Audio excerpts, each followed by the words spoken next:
with one mind and one mouth glorify God, even the Father of our Lord Jesus Christ. Wherefore receive ye one another, as Christ also received us to the glory of God.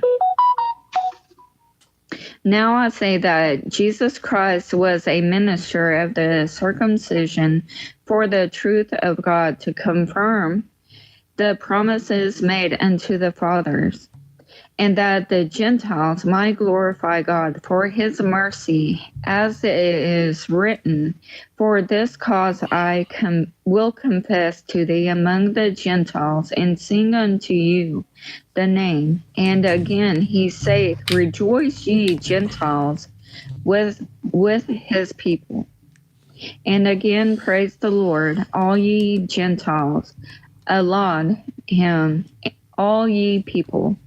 And again, Isaiah saith, There shall be a root of Jesse, and he that shall rise to reign over the Gentiles.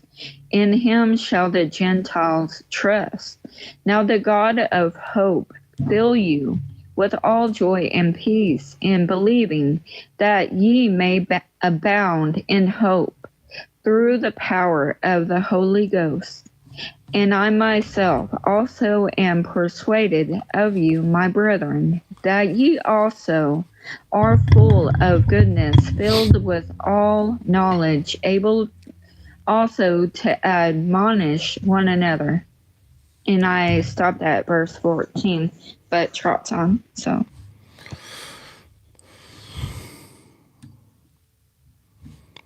What is going on?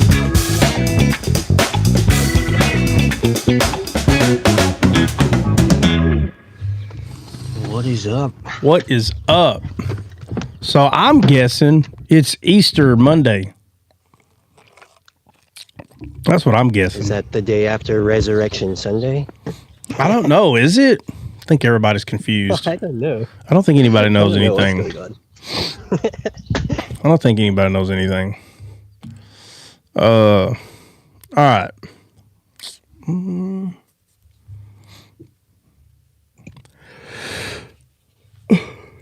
Ooh, man. It's already been a busy day.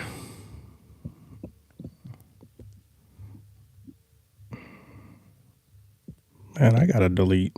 That's a lot of stuff to delete. How am I gonna delete all this stuff with this? Is there like a mass delete button? All right, so where are we at in Esther? We're on chapter 3. And you said we would do 3 and 4 together. Yeah, probably so. Yeah. I mean, obviously we could, because there is, in any part of the Bible, there is a lot. And remember, guys, I harp on the fact that the black letters on a white page are not just ignored. Don't do that to yourself, okay? These were real people, and I understand, like, well, I know what it is. It's just everybody, it's a fact. You kind of, it's not that you're bored, but you just kind of, you're used to the same story regarding the black, the physical people that were here. You get used to the same story, the story of Noah. And I'm not talking about the God breathed part. I'm talking about just the story, the testimony of Noah telling his story that him and 7 members of his family lived through this flood. That's him testifying of what God did. God told him, hey, build a big boat.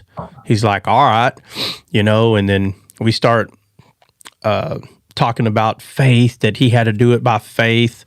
And at some point, we have to stop treating God like he runs out of teachings. He doesn't. And there's a guy right now, I don't know if he's still on live, but I saw him on there for at least 5 minutes. And him and his wife, I think his name is like, I think it's life after belief or something like that. Life after believing or the life after belief. And what he's talking about is life after not being a Christian anymore. But his name is life after belief or something. And he is a, well, I don't want to put words in his mouth. I think he's an atheist now, but I could be wrong. So I don't want anyone to think that that's what I'm claiming he is if he's not. But, you know, people will say things like, if you get into allegorical teachings, it's going to lead you to a cult. This guy was a pastor. Him and his wife, according to what he's saying, they were a pastor or part of the ministry at a church or whatever. And then they stepped down. They stepped down because basically, from what I heard, we don't believe anymore, is what they said. Like, we don't believe. So after 2 years of them consulting with themselves, it sounds like they just went down the atheist road, right? And I didn't hear, you know, good for them. They woke up. Well, I'll tell you what, if you woke up, you wouldn't even be here making that comment. So you're still not sure where you're at. So you need to wake up and choose a side. I'll just say that because you ain't chose a side. You would not be in here making comments. I promise. But no, my friend, your name, let me tell you, facts that you have not chosen what you're going to do. Period. You would not be in here making comments. You're still looking. You're still searching. Look, just go to Saggio. Go to what do you call it? Exit out of here and just continue to shadow watch like you've been doing until I started talking about an atheist person. No offense. Just keep doing what you were doing. You know, don't. I'm not even done talking about the person. But the point is. Oh, good. Stand on both feet. Stand. Matter of fact, don't leave. Stay here. So the guy was saying, you know, we came to the conclusion, basically, that the whole God thing is not something he believes in anymore after going to school and all these things. But people will tell you, oh my Lord, what the heck was that? Oh, what that was. But so this dude and his wife have a live, and the point I was getting at is there's people, Christians, and they're everywhere in the world, YouTube, TikTok, and they'll tell you that if you get into allegorical teaching, which the Bible, they're all over the place in the Bible, parabolic language, it's all over the place. But if you get into that, it'll lead you to a cult. Well, this dude didn't get into that. This dude just questioned what people were saying. And I listened to him for at least 5 or 10 minutes. I don't remember how long it was.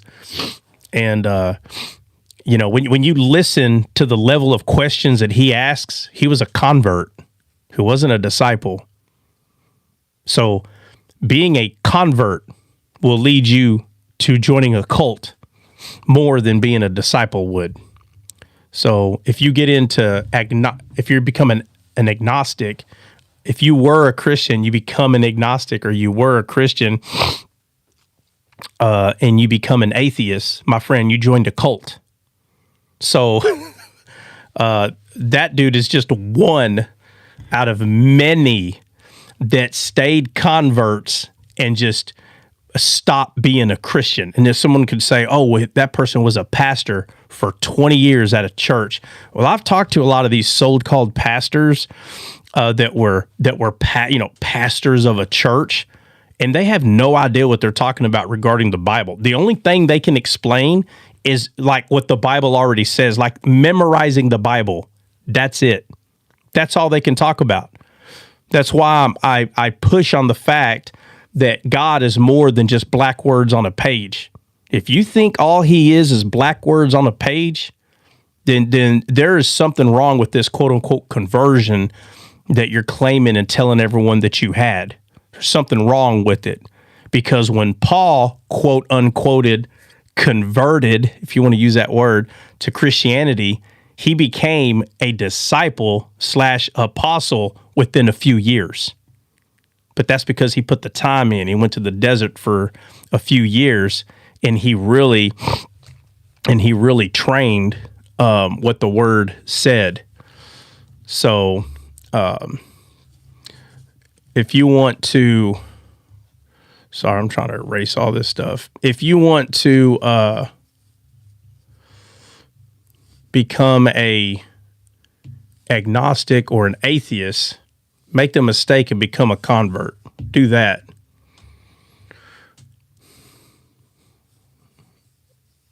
But listening to the dude was kind of heartbreaking. I knew for a fact, that guy lies, not facts, but lies in the comment. I knew he was going to be a daggone liberal, bro. I knew it. What do you mean? I knew it. What are you talking about? I knew it.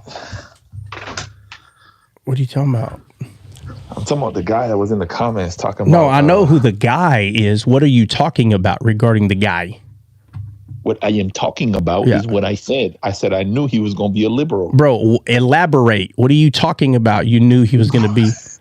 What happened? Yeah. What did he do? He's being emotional. He can't control himself. He has to speak. He has to say something. You're wrong. I'm right. Yeah.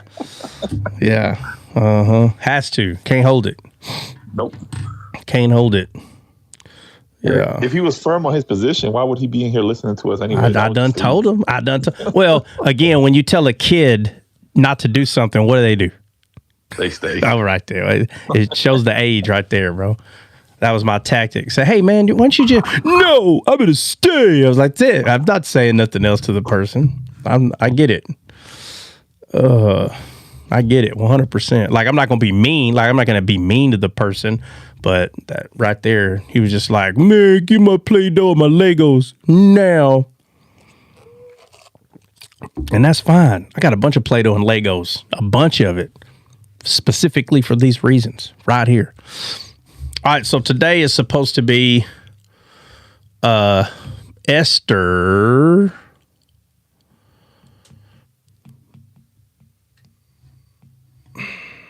Esther 3 for sure, but I'm going to tell you it's going to be very tempting not to do 4 with it.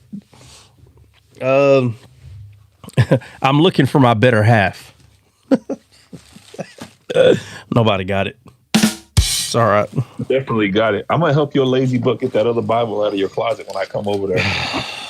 I'm telling you, bro. Like, as soon as I get out here, I got so much stuff to do, bro. I mean, it's just every morning. I can reach the top drawer for you. Don't worry about it. Well, first of all, there's nobody tall enough in this house to put it on the top drawer, so it's right where I can grab it. But what happened was the heifer put like 20,000 items on top of that. You know my big duffel bag. So there's like stuff on there, and I'm like, man, dude. I already know what would happen.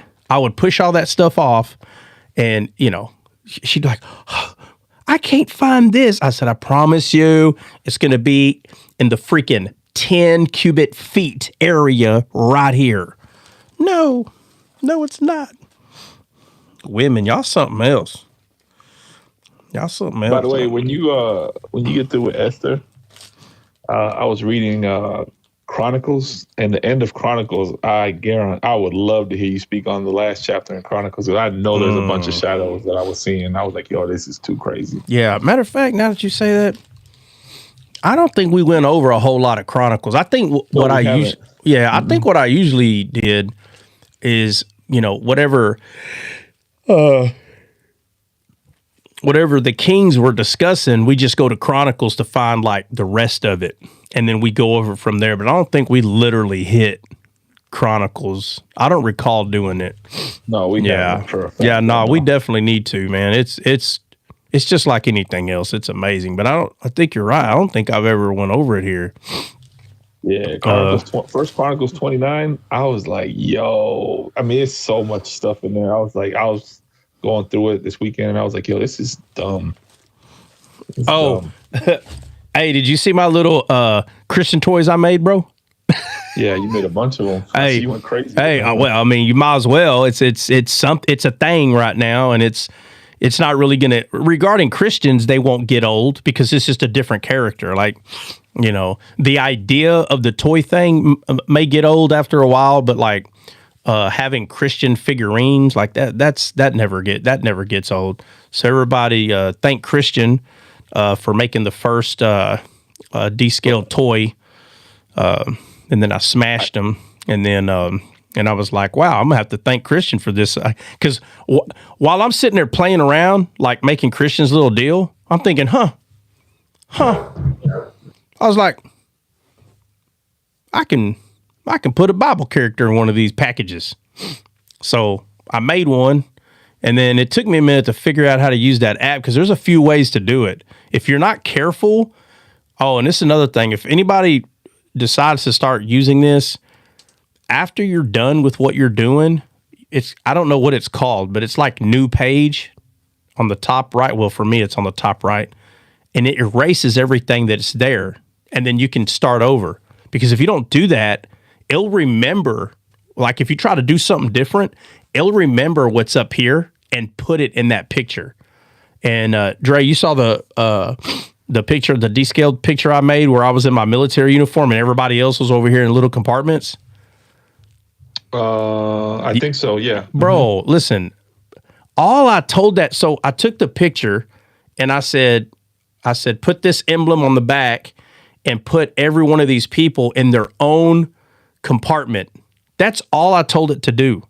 But because I still had some of my military photos up there, it put me like a big picture and everybody else's faces over here.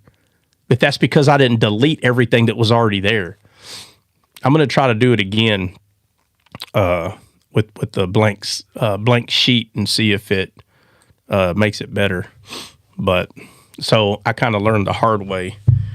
And then it understands writing. So if you got like poor writing skills, man, this thing will not work for you. Because it wants it wants punctuation, like period. So like if you just do a big old like run on sentence, you might have a few issues. Let's see. All right, let's see the flash go, guys. Let's do it. I'm doing it today, Dre. All right, so the flash go is only 24. That's about half. So. What would be cool is if we ended up getting 50-something people in here, like for it to grow. But last time that we had 50, bro, they wanted 40, like 39 or 40. This one, it's 25, I think. So, all right, let's see. All right, hey, has anybody got anything before we hop into Esther? Anybody? Big news is the Pope has bit the dust. Oh, yeah. Yeah, another one bites the dust. Yep.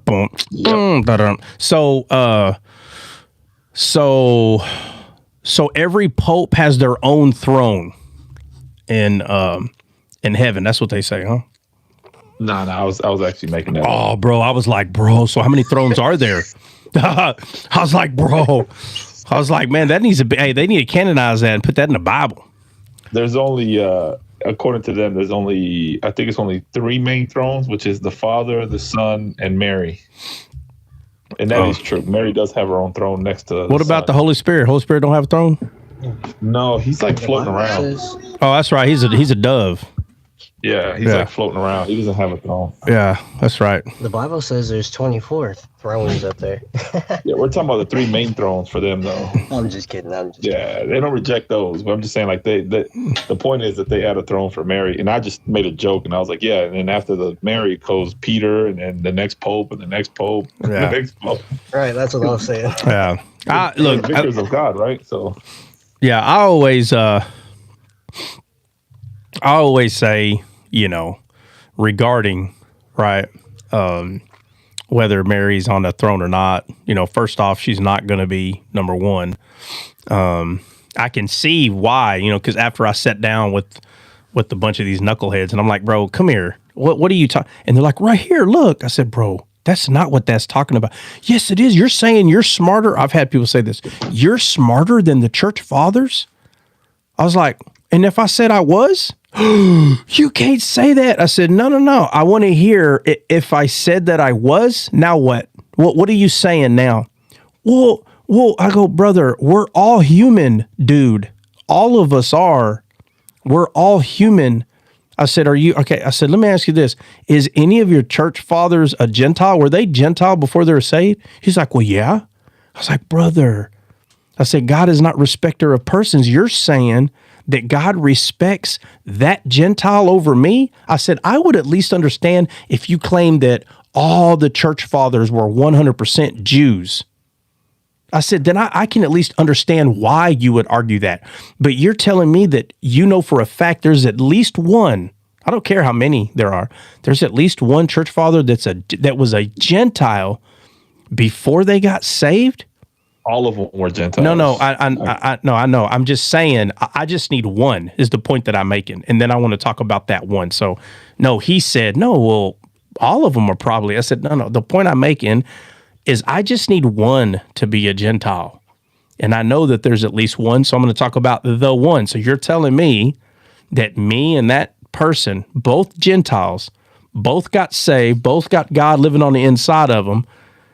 I said, and you're saying that because they were here in this world before me, then they have some sort of right.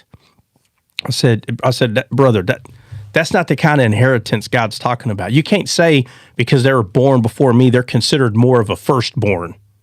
Bro, that's not how it works. The Bible makes it clear that there's going to be people at the end that's going to receive God and get the same reward. At the end. That means when the last Gentile comes, so we need to give a throne to the last Gentile because he has some kind of special status, right? Till the end of the Gentile. That means there's going to be one last soul. And then when you get to heaven, can you imagine, hey, I was the last one. There's going to be a lot of people like Mr. Irrelevant in the NFL draft. Yeah, they're going to be like, "Hey, bro, can you sit down? Too many of us were waiting on you. Can you just sit down, please?" There's going to be a lot of people saying that. Again, being funny, but there's going to be people saying that stuff. But that status doesn't exist. There's no this exist. I'm the last one. That is not going to exist. Now, waiting for the last Gentile to come, it exists now, but in heaven, we're not going to have numbers on top of our head. I was number 4,833. I mean, that's not going to exist.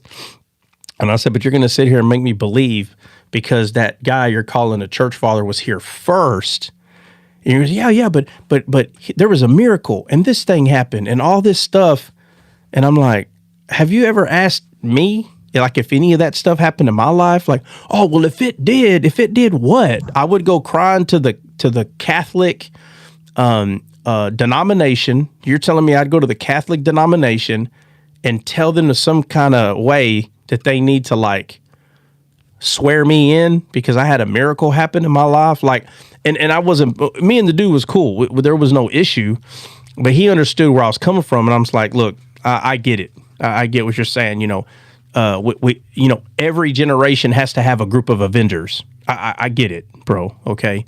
Because if you pay attention, it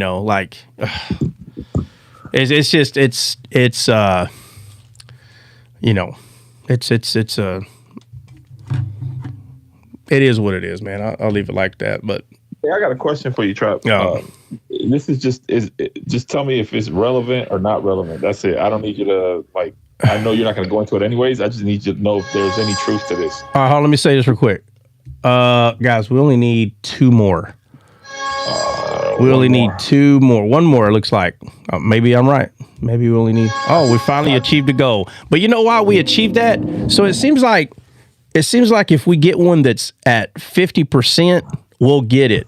But if it's higher than 50%, bro, All right. So what are we talking about? Relevant or not relevant? So, the 144,000, right? Is there any truth to the fact that this has something to do with 12 tribes times 12 disciples times 1,000, which is innumerable, equaling the 144,000, but it's really not 144,000. It's actually an innumerable number. But is that how you come to that conclusion?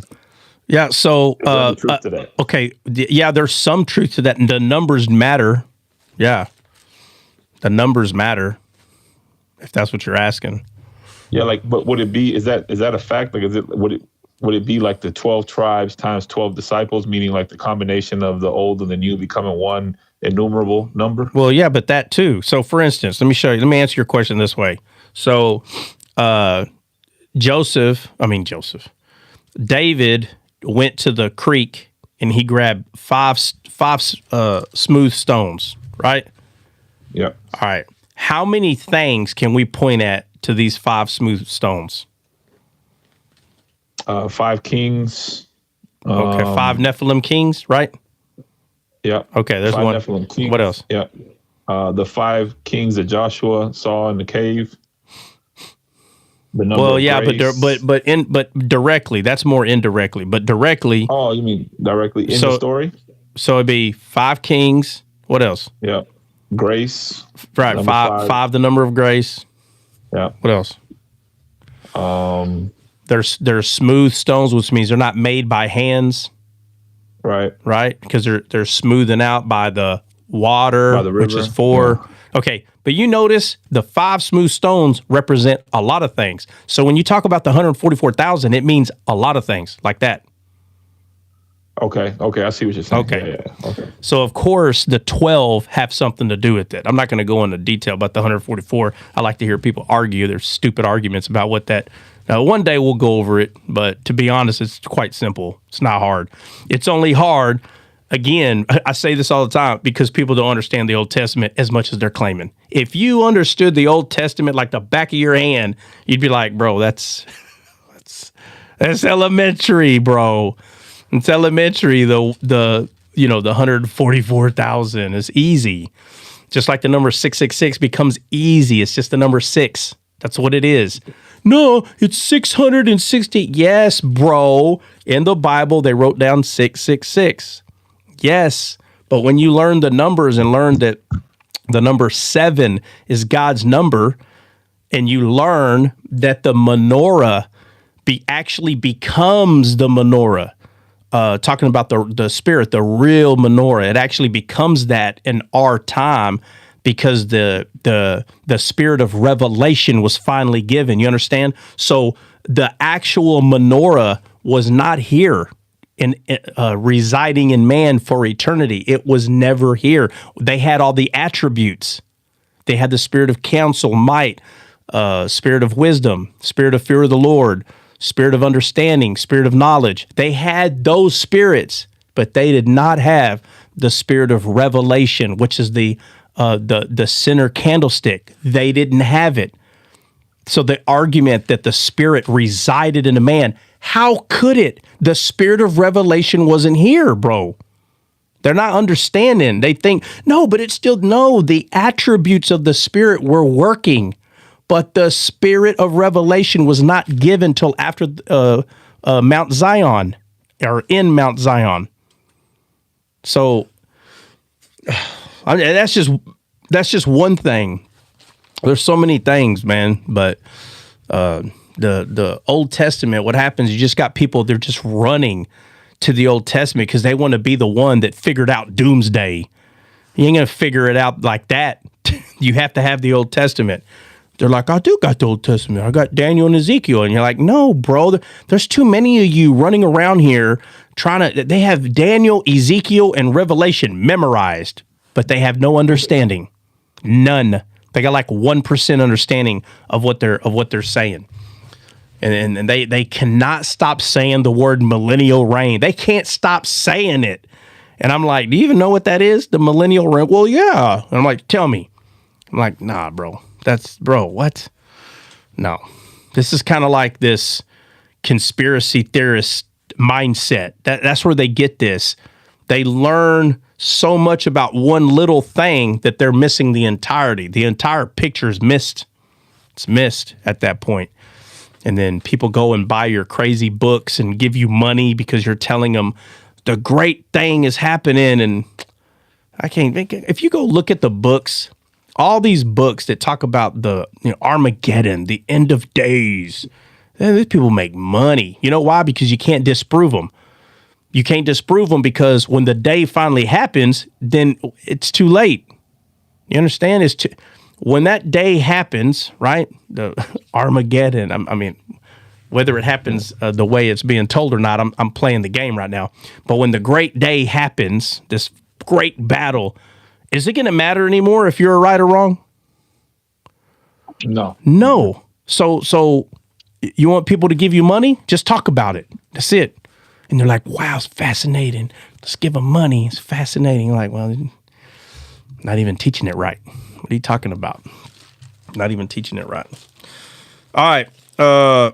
Anybody got anything else before we hop into Esther? We're going to be in chapter 3. Anybody? Nobody? Well, I can't believe we actually finished a goal, for God's sakes. Man. Let's see. Well,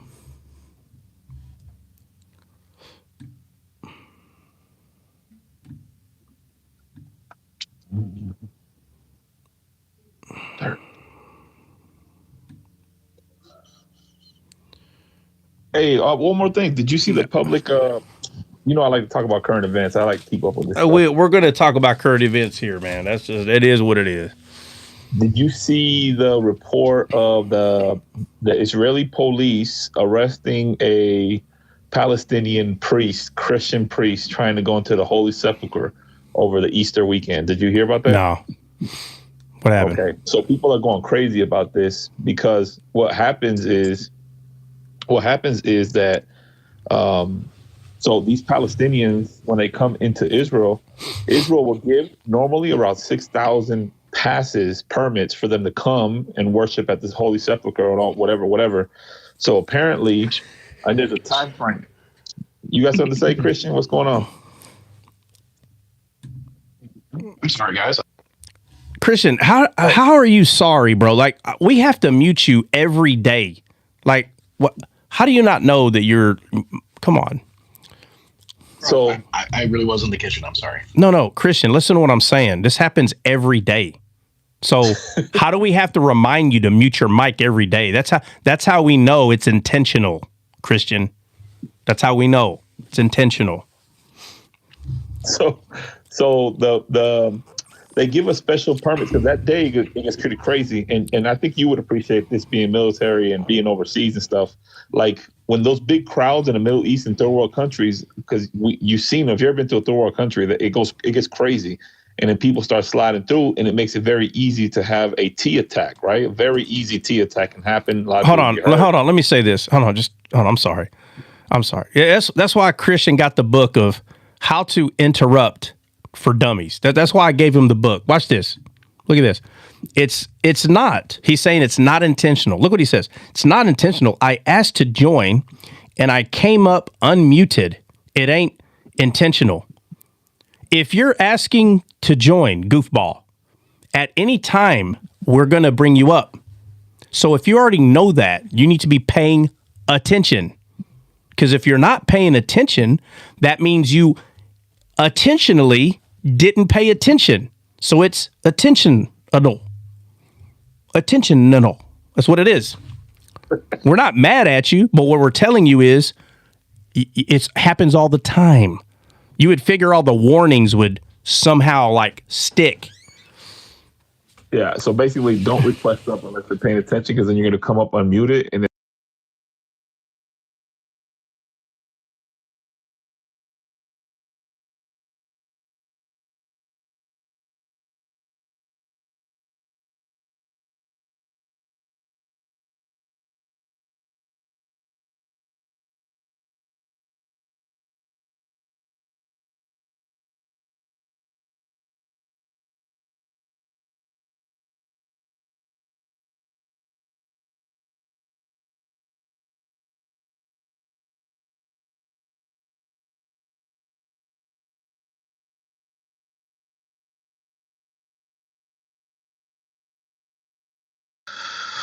Anyway, so these people, they gave 4,000 permits, and apparently more than 4,000, and there's a certain time frame that you have to be in and out. Like, you can't just be there all day hanging out. Palestinians in particular, not Americans, not tourists, not Israeli Palestinians or Israeli citizens, but people that are coming from Gaza and coming from the West Bank. Like, you have to be in and out.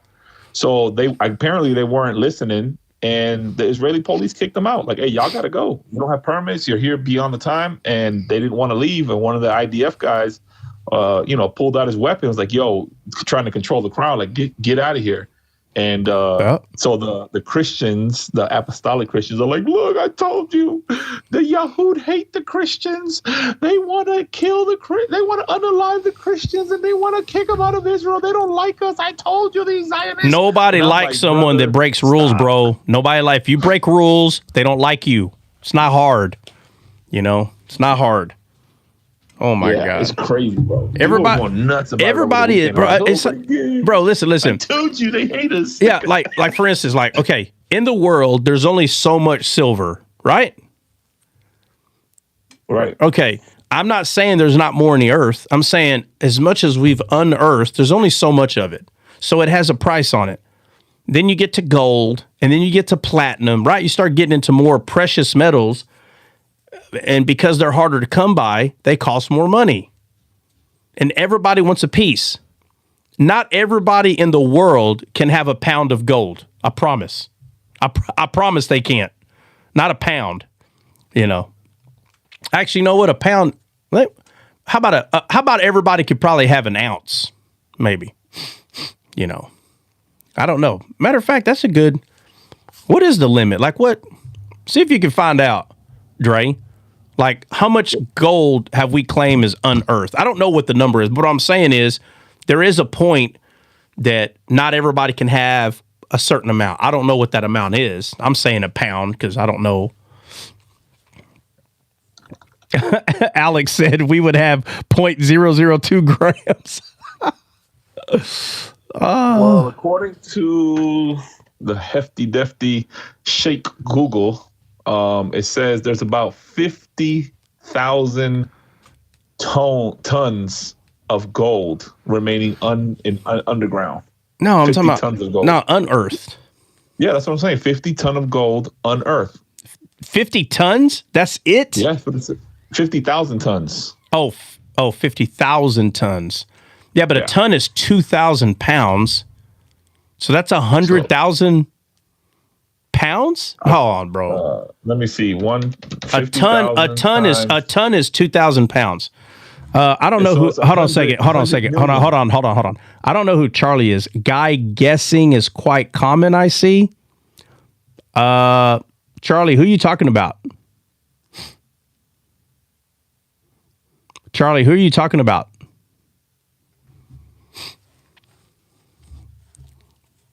Charlie. Who are you talking about, Charlie? None of you knows what reserves gold has upholden. No, we don't. I know nothing about gold, Charlie. So I'm not guessing. We're going to try to look it up.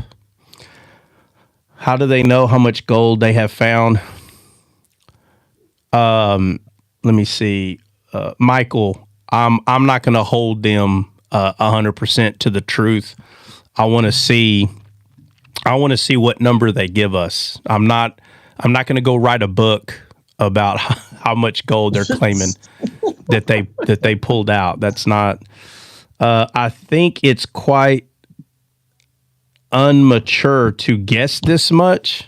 To guess? What are we guessing, Charlie? What are you talking about? To guess what? It's immature to guess how much gold they unearthed. How is that immature to ask questions about something you don't know? I think it's immature to tell someone not to ask questions. Honestly. So you're saying because we're asking questions, we're being immature? What the heck? Charlie, are you a Christian? Charlie, are you a Christian, man? Well, you guess and then you say it's a fact? Where in the world, bro, are you high? Where did you hear me say anything was a fact? What? He just read Romans 14 for us before you come up. Oh, so he came to troll. Oh, you came here to troll. Oh, so you're trying to say if I guess so much about gold in this world, about those treasures, then you're going to say, oh, see, he's guessing about the Bible too. Who sent you, Charlie? Huh? What troll motherhood blood clan sent you over here? Huh? He was from Sweden. I don't care where he's from. Brother, I know him like from Saba's life. I wouldn't say he's trolling, but what? Did you not read what he said? He literally just said it's immature to ask questions, and then he said, and then call it a fact. Where did you hear me call? Yeah, Charlie, bring your butt up here. I'd love to hear. What you meant by that. Go ahead. Else. Hey, while we're waiting, the World Gold Council says it's approximately 218,582 metric tons. Oh, metric tons, 200,000. That's a lot of gold. Yeah, Charlie, what are you talking about, buddy?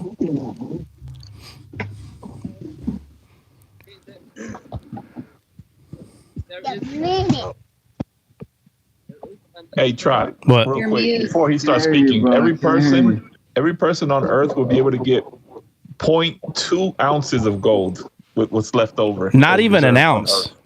So No, not even an ounce. 0.2. Okay, so either way, I was right. You're not able to get a lot of it. All right, Charlie, explain your immaturity comment, sir. Unmute yourself or take your phone off of your charger or whatever you got it leaning. Yeah, Charlie, we can't hear you. Take it out the cabo, bro. It's stuck in the cabo. Pull it out the cabo. Hear me now? That's better. Right. Yeah. Okay. Is the volume right? So far, yeah. Yeah. Okay. So there is an expression, at least in Swedish, that says "guy guessing," because a lot of men wants to make a point and wants to seem like intellectual. And to be a guy guesser may not mean that you're always right. Most of the cases you just try and say that that's the fact. But All right, Charlie, what fact did I point out? Well, you didn't say it was a fact. Okay, Charlie, hold on, Charlie. If I didn't say, hold on a sec, Charlie, if I didn't say it was a fact, then why would you make a comment towards me that I said something was a fact? If you just admitted that I didn't say something was a fact, why? Why would you do that? Well, the point is that the mandate that you have should make you take caution in how you express yourself, and I think you said it in a way that was quite. You believed in yourself the way, and you wanted us to believe in the same way. All right, good. All right, let's do a poll real quick. I want to know, everybody that's on the panel, Charlie, we already got your vote. We already know where you're going. But there are 7 other people just on the panel, okay? And there's a lot more people in here. Yeah, but hold on, Charlie, hold on a second, okay? Hold on, Charlie, hold on. I just want to see if there's other people that heard it the way you did. Because maybe you heard wrong. Is that possible? Absolutely. Okay, so let's see. Guys, if you agree with what Charlie said, now, Charlie, just to be clear, are you talking about the gold? Because that's really the only thing I was talking about. I mean, yeah, because the reserves that God has in the ground. Okay, all right, Charlie, gold. All right, guys, all right, Charlie, the answer is gold. Okay, so when I was talking about gold, and I was telling Dre to look up numbers, put a 1 if you agree with what Charlie said, put a 2 if you disagree, okay? Because what he's saying is that I made it sound like that I was giving facts that I knew exactly how much gold was either in the ground or not. So, Charlie, I see a bunch of twos. So far, I don't see anybody agreeing that I made anyone believe a false fact. You said fact check you, matter of fact. Yeah. So we'll wait for him to. I heard you, and I was even feeding my cattle. Yeah. All right, Charlie, can you hear me? Charlie, you're muted. Can you unmute? All right, Charlie. Yeah, I can hear you. All right, Charlie. So let me ask you a question. So if you're the only one that heard something different and everybody else heard something different than you, it sounds like you're the one that's wrong here. What do you think?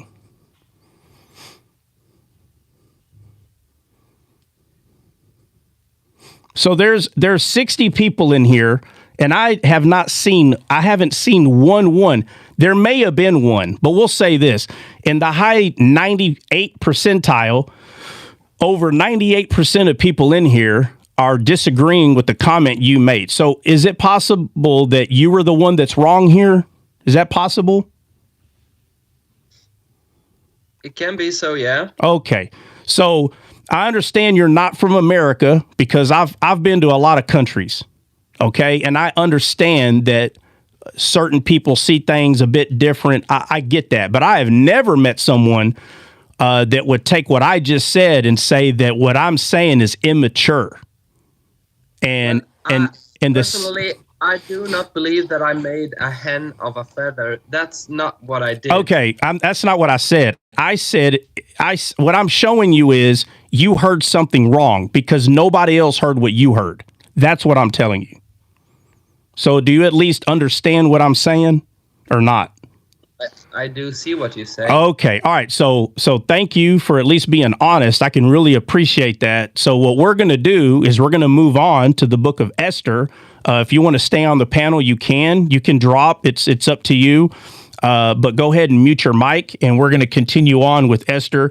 But anyway, so Dre looked up, like, I guess as much gold as we could determine, everybody that's in here.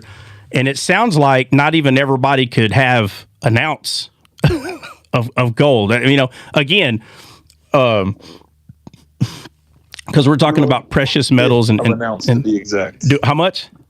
1/5 of an ounce to be exact. 1/5 of an ounce. Now, I'm sure that number changes daily, but the point is not everybody could hold a lot of gold in their possession because as we get into precious golds, there's less and less of them. The more, precious they are, they just become more expensive. So does anybody have anything before we hop into Esther? Let's see, 3. We're going to start at 3, and I really do want to do 3 and 4. So I'll try to make that happen, but don't be upset if we don't. All right. Anybody got anything? Charlie, mute your mic. And if anybody else has their mic not muted, could you please mute? Okay. So who's gonna read and 3? Who's gonna read Esther chapter 3? I'm gonna go ahead and drop and let Nina take my spot so she can read because I know for a fact I won't be able to read right now. Okay, so I'm just all gonna right. have my spot for All right, we'll let her come up and read then.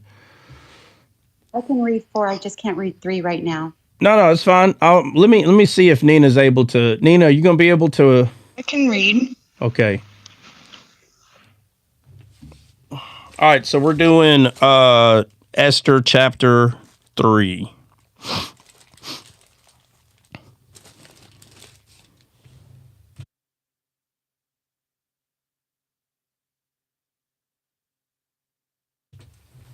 Who's reading?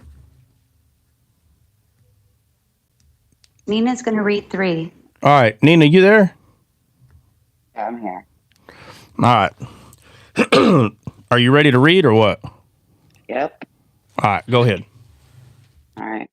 After these things did King Ahasuerus promote Haman, the son of Hammedatha, and Agagite, and advance him, and set his seat above all the princes that were with him. And all the king's servants that were in the king's gate bowed and reverenced Haman, for the king had so commanded concerning him. But Mordecai bowed not, nor did him reverence. Then the king's servants, which were in the king's gate, said to Mordecai, Thy transgressed thou the king's commandment? Now it came to pass, when they spake daily unto him, and he hearkened not unto them, that they told Haman to see whether Mordecai's matter would stand, or he had told them that he was a Jew. For he had told them that he was a Jew. And when Haman saw that Mordecai bowed not, nor did him reverence, then was Haman full of wrath. And he thought scorn to lay hands on Mordecai alone, for they had shewed him the people of Mordecai. Therefore Haman sought to destroy the Jews that were throughout the whole kingdom of Ahasuerus, even the people of Mordecai.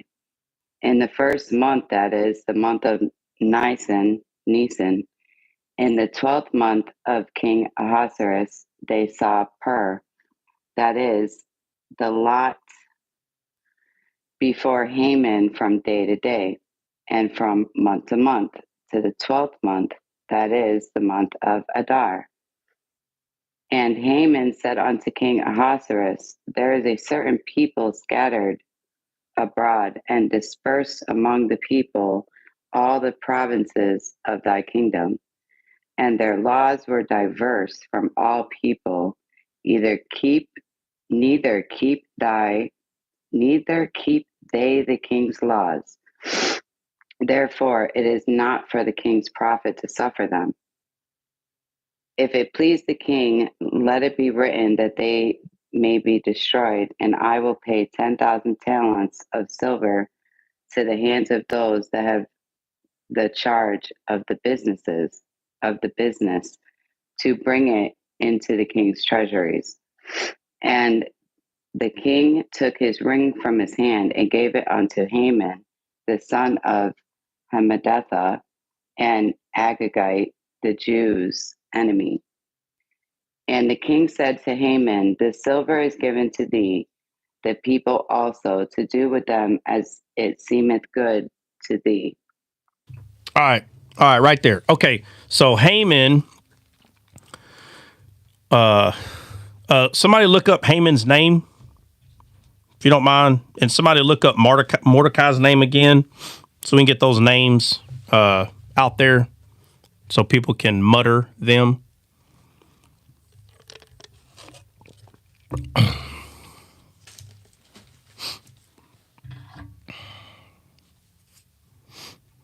Haman is H2001, I believe, means magnificent. Okay, and Mordecai. Okay, now you're looking it up in Esther 3, right? Yes. All right. Make sure you're looking up the verse because it happens. Like if you just Okay. you can't just Google Haman, right? I took it when I was Mordecai servant. What? Mordecai's servant. A believer. Servant.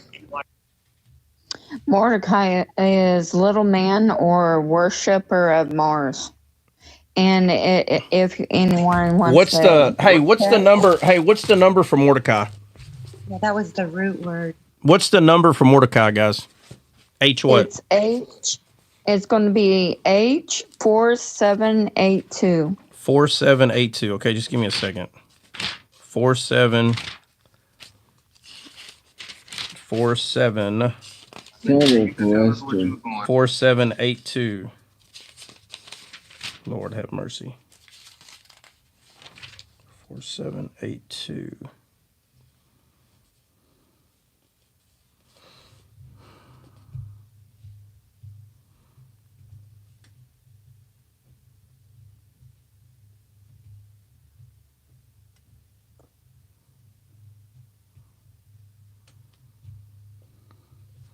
Yeah, I see why y'all got little man out of that. Little man.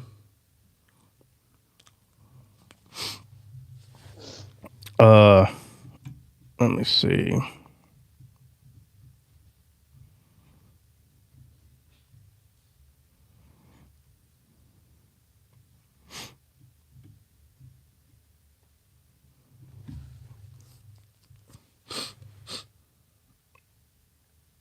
Yeah. What else did y'all get? Little man and what?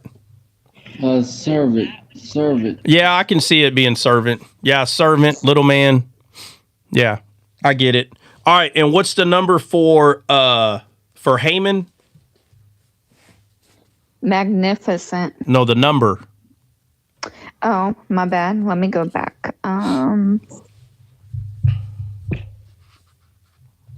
It's going to be H2001. 2001.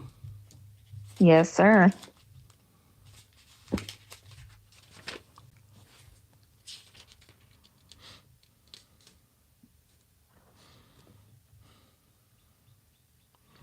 Did anybody get anything different than magnificent? I believe or trust. Huh? Believe or trust. Well, I heard the word trust. I'm not hearing the other word you said. Believe. Oh, believe. Okay, yeah. I see the believe. The trust. I'm not seeing magnificent. Where are you getting magnificent at, Jennifer? It's H2001. 2001, yeah. Yeah, it says magnificent chief minister of the king Ahasuerus, enemy of Mordecai and the Jews, who plotted to kill the Jews, but being foiled by Esther was hanged. Yeah. With his yeah. Yeah. Yeah. But where are you getting magnificent? Where are you looking up? Who or what is giving you that information? The blue letter. Okay, blue letter. Okay.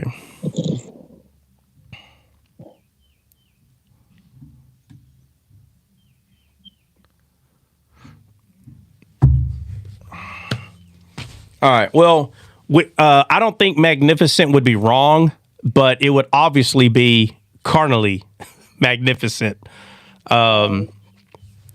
Because if you notice, he's second under King Xerxes.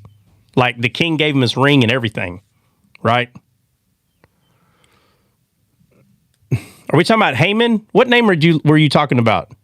It was Haman, exactly what you're talking about. Oh, okay. I was making sure I'm saying the right, because that's what happened. He makes him second under the king. So I don't see magnificent being wrong. I just didn't see it in the but there's a lot of hints that would point to that. So I don't see that being an issue. All right, so we'll say that Haman, well, let's give it two names. So magnificent, what was another one that it meant? Believe? Or a belief? Believe or trust. Yeah, believe or trust. All right, so that's Haman. And then Mordecai is little man or servant. I can see that too. All right, so basically you have Haman hating the Jews, wanting to get rid of them. Tell me Haman is not acting like Saul of Tarsus right now. 100%. You always see this hate. You always see the carnality hating spirituality. And I think Saba was live the other day, and I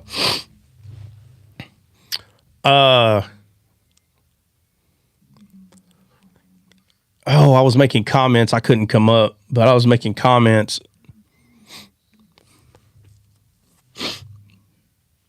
I think it was Saba's lie. Forgive me, guys. Sometimes you guys start so many lies, I forget who's hosting. Oh, yeah, we're talking about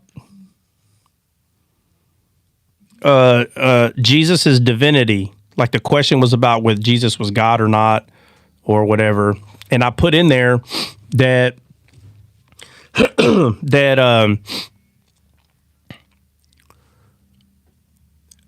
in the Bible they dressed Jesus as a king, right? They put a crown on his head. They gave him a scepter or whatever, a rod, right? They dressed him up physically like a king, and these people were bowing down to him like, "Oh, king," right? They were mocking him. So my question was this: were they right or wrong for doing that? Wrong for mocking. They were in their flesh. Right. For worshiping. Right. They're wrong. But right. And obviously the answer is simple. They're wrong. But Kelly gave the answer. They're in their flesh.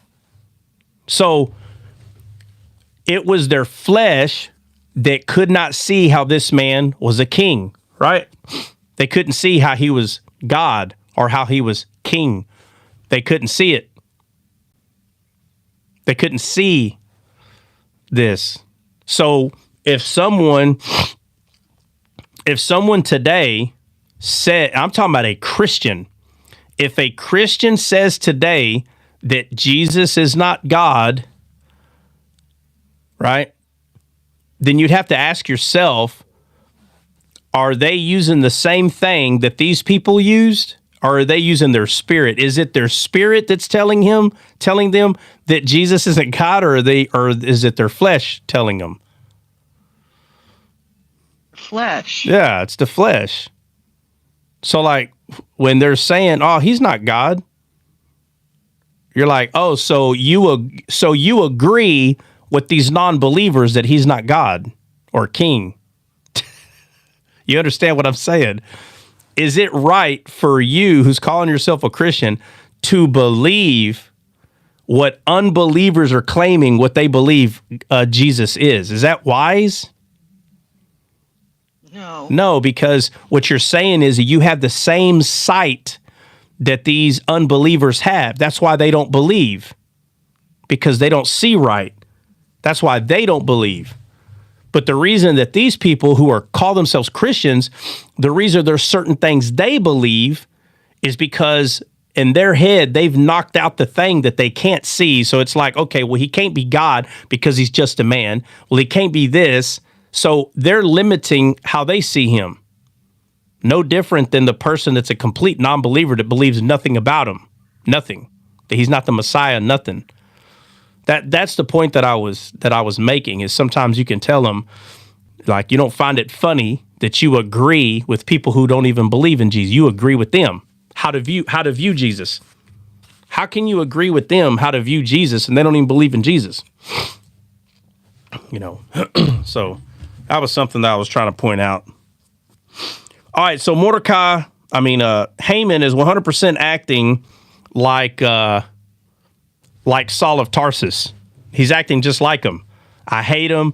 Give me a decree to do these things, just like Saul did. Saul said, "Hey guys, check it out. Let me go hunt these animals down and unalive them like dogs." And then the last part, what was the last verse you read? 11? 8. 8? Oh, my bad. 8. No, it was 11, bruh. 11 says, "And the king." The last thing you said was "seemeth good to thee." That was the last words you said. My bad. 11. You're right. So 11 said, "And the king said unto Haman, the silver is given to thee." And we know in the Bible, silver represents wisdom. So he tells him, "I'm giving you silver," which is wisdom of man. You understand? So he says, "Silver has been given unto thee, the people also, to do with them as it seemeth good to thee." what seems good to you. Well, Haman is an evil man. So what seems good to him, is that good to God? No. No. So when when God said, don't eat of this tree, he said it because it was not good to eat. But after she got convinced that it was, it says, and when the tree became good for food and pleasant to the sight, which means it was not already pleasant. She already had the sight of God, so she didn't view it as pleasant. But after the much convincing, it becomes pleasant in a different way. It didn't become the same kind of pleasant. No, it became a different type, which is, again, the Bible shows us this everywhere. That's why people are always told, do what is good in your sight. Do what is good in your sight. So if you're a bad tree, do you have good sight? No. No. So instead of loving people, you're going to hate them because you don't have the right sight. So instead of him forgiving Haman for not, first of all, that's not going to happen. But I'm saying, instead of forgiving him, right, and try to understand, hey, why are you not? Because in reality, if Haman would have been like, hey, man, why are you not bowing down? And because I serve one God, a humble person would be like, oh, what God do you serve? And they would have wanted to learn about this one true God. Do you understand? They would want to learn, but instead he gets mad and wants to unalive him. So notice the plot. So he wants to unalive Mordecai, but first he wants to go get the king's permission. So the king said, here's the silver, do what you want, pretty much. But the way he words it is, do what is good in your eye, right? Or the way he says it, Levin. He says, do with them as it seemeth good to thee. As it seemeth good to thee. All right, so now that we got this one part right here, which also something else I can add. Let me see where it's at. And the king gate bowed. Yeah, notice the bowing happened at the gate. So in 2, it says, and all the king's servants that were in the king's gate bowed in reverence to Haman, for the king had commanded concerning him, but Mordecai bowed not or did not reverence him. So Mordecai did not reverence Haman, and that reverence is the fear of the Lord. You understand? That's the fear of the Lord. You don't have to say fear of the Lord. It says reverence. That's what the spirit of fear of the Lord means. So notice he wasn't in awe about Haman. Because the word reverent, fear, is talking about being in awe, like God is awesome. So he didn't see that the things of this world was awesome, because his sight was not physical. His sight was on God. So why would he bow down and be in awe of this man when he bows down and he's in awe? He has a reverent fear to God, right? The Bible said that, how's it worded? That the fear of the Lord is first step to wisdom, or how does it say it? Beginning. Beginning. Beginning of wisdom. Amen. Right. It's the beginning of wisdom. So if Haman knew like what was important to have reverence for, if he already knows that, why would he bow down and be like, oh, wow, Haman? Why would anybody do that? They're like, what? I ain't bowing down to him. I bow down to God. Like, God's awesome. Not you. You're not awesome. God is. Now, we can like, if someone tells you, like, I don't know, like a car crash, you hear someone go through this like very hard car crash, they almost died or whatnot. Excuse me. And they tell you this story. I mean, man, those kind of stories can put anybody on the edge of their seat. Like, what? Your car flipped? your car flipped 20 times and then it caught on fire and then it blew up. And then that explosion threw you into some big hole in the ground, and then an earthquake happened and sucked you in, and you got sucked in some water spigot and shot out the other side of the earth, and then you were thrown into a tornado and landed on top of your mom's house. That's a crazy story. Like, we all hear stuff, the story of Forrest Gump. Even though Forrest Gump wasn't a real person, if someone told you that story, you'd be like, bruh, you kind of had a wild life there, buddy, But we can all see that as entertaining, but this is not that.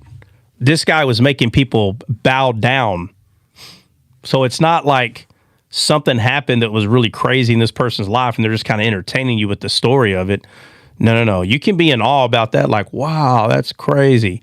But that's not the same as being in awe with God, like in the totality of life, everything. But this guy wanted everyone to do this. And Mordecai's like, nah, I'm good, bruh. All right, so let's start at, continue at Esther 3:12, sorry.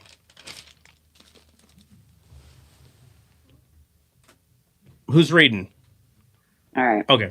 Then were the king's scribes called on the 13th day of the first month, and there was written according to all that Haman had commanded unto the king's lieutenants, and to the governors that were over every province, and to the rulers of every people of every province, according to the writing thereof, and to every people after their language, in the name of the king Ahasuerus was it written, and sealed with the king's ring.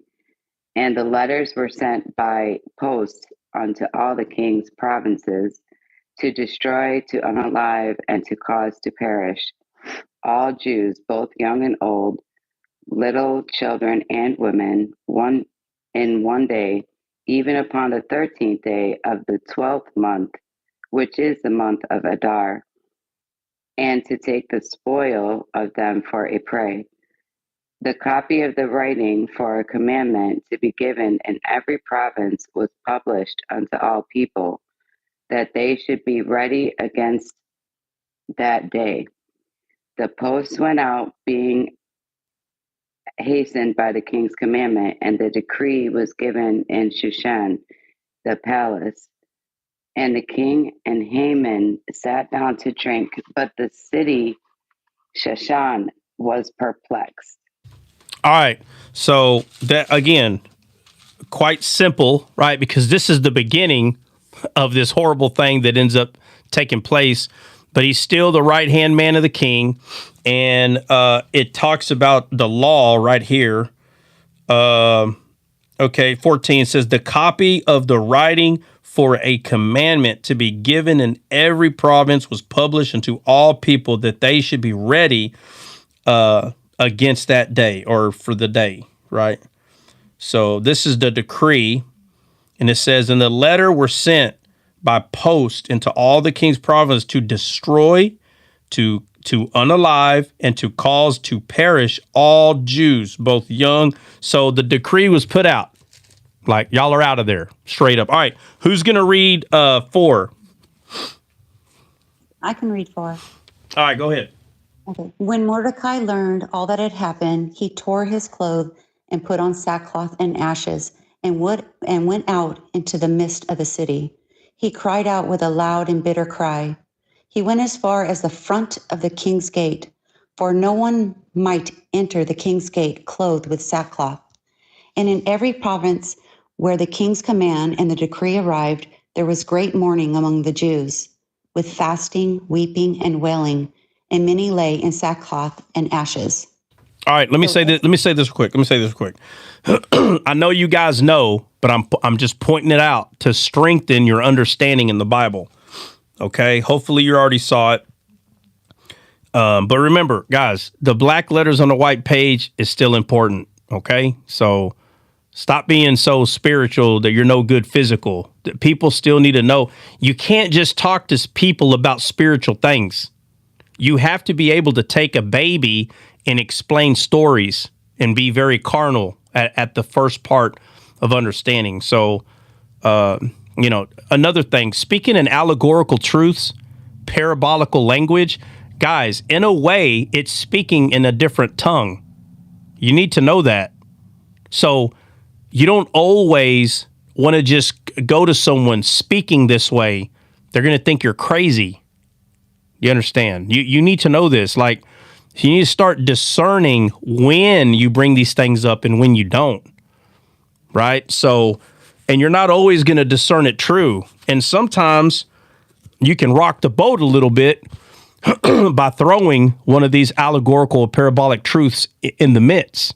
You can rock the boat, okay? And I don't mean it, rock the boat in a mean or rude way, but you can get someone thinking when you throw something out like that. But let me say this real quick, because look what it says. Let's see.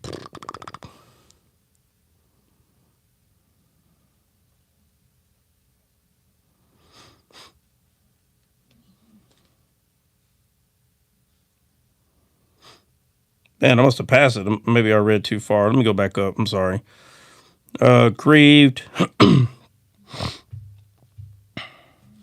Oh, yeah, I went too far down. I apologize. Way too far. All right, so it's in verse 1, and it says, when Mordecai perceived all that was done, Mordecai rent his clothes, and he put sackcloth with ashes, and went out in the midst of the city, and cried with a loud and bitter cry. What is that? A loud and bitter cry. What is that? What does the whole Bible point to when someone is doing that? They're in their flesh? No. No. So hold on. Let me say this, because Naughty Night brought up a point. So, excuse me. So, let's say you come home and your whole house is burnt down, but nobody's unalive, no animals. Your family's with you, but you come home and your house is burnt down. Could some people go outside, rent their clothes, and cry out loud? Absolutely. Okay. Right. But that would not be the soul crying out. That would be the flesh crying out, because it lost things that are corruptible. But Mordecai renting his clothes. Now remember, this is the Bible. So in the Bible, what I'm about to say is important in the Bible. It's important in here. So for him to rent his clothes and cry bitterly, this is the soul crying out. This is what you have to understand. He's not just crying like he lost a house. No,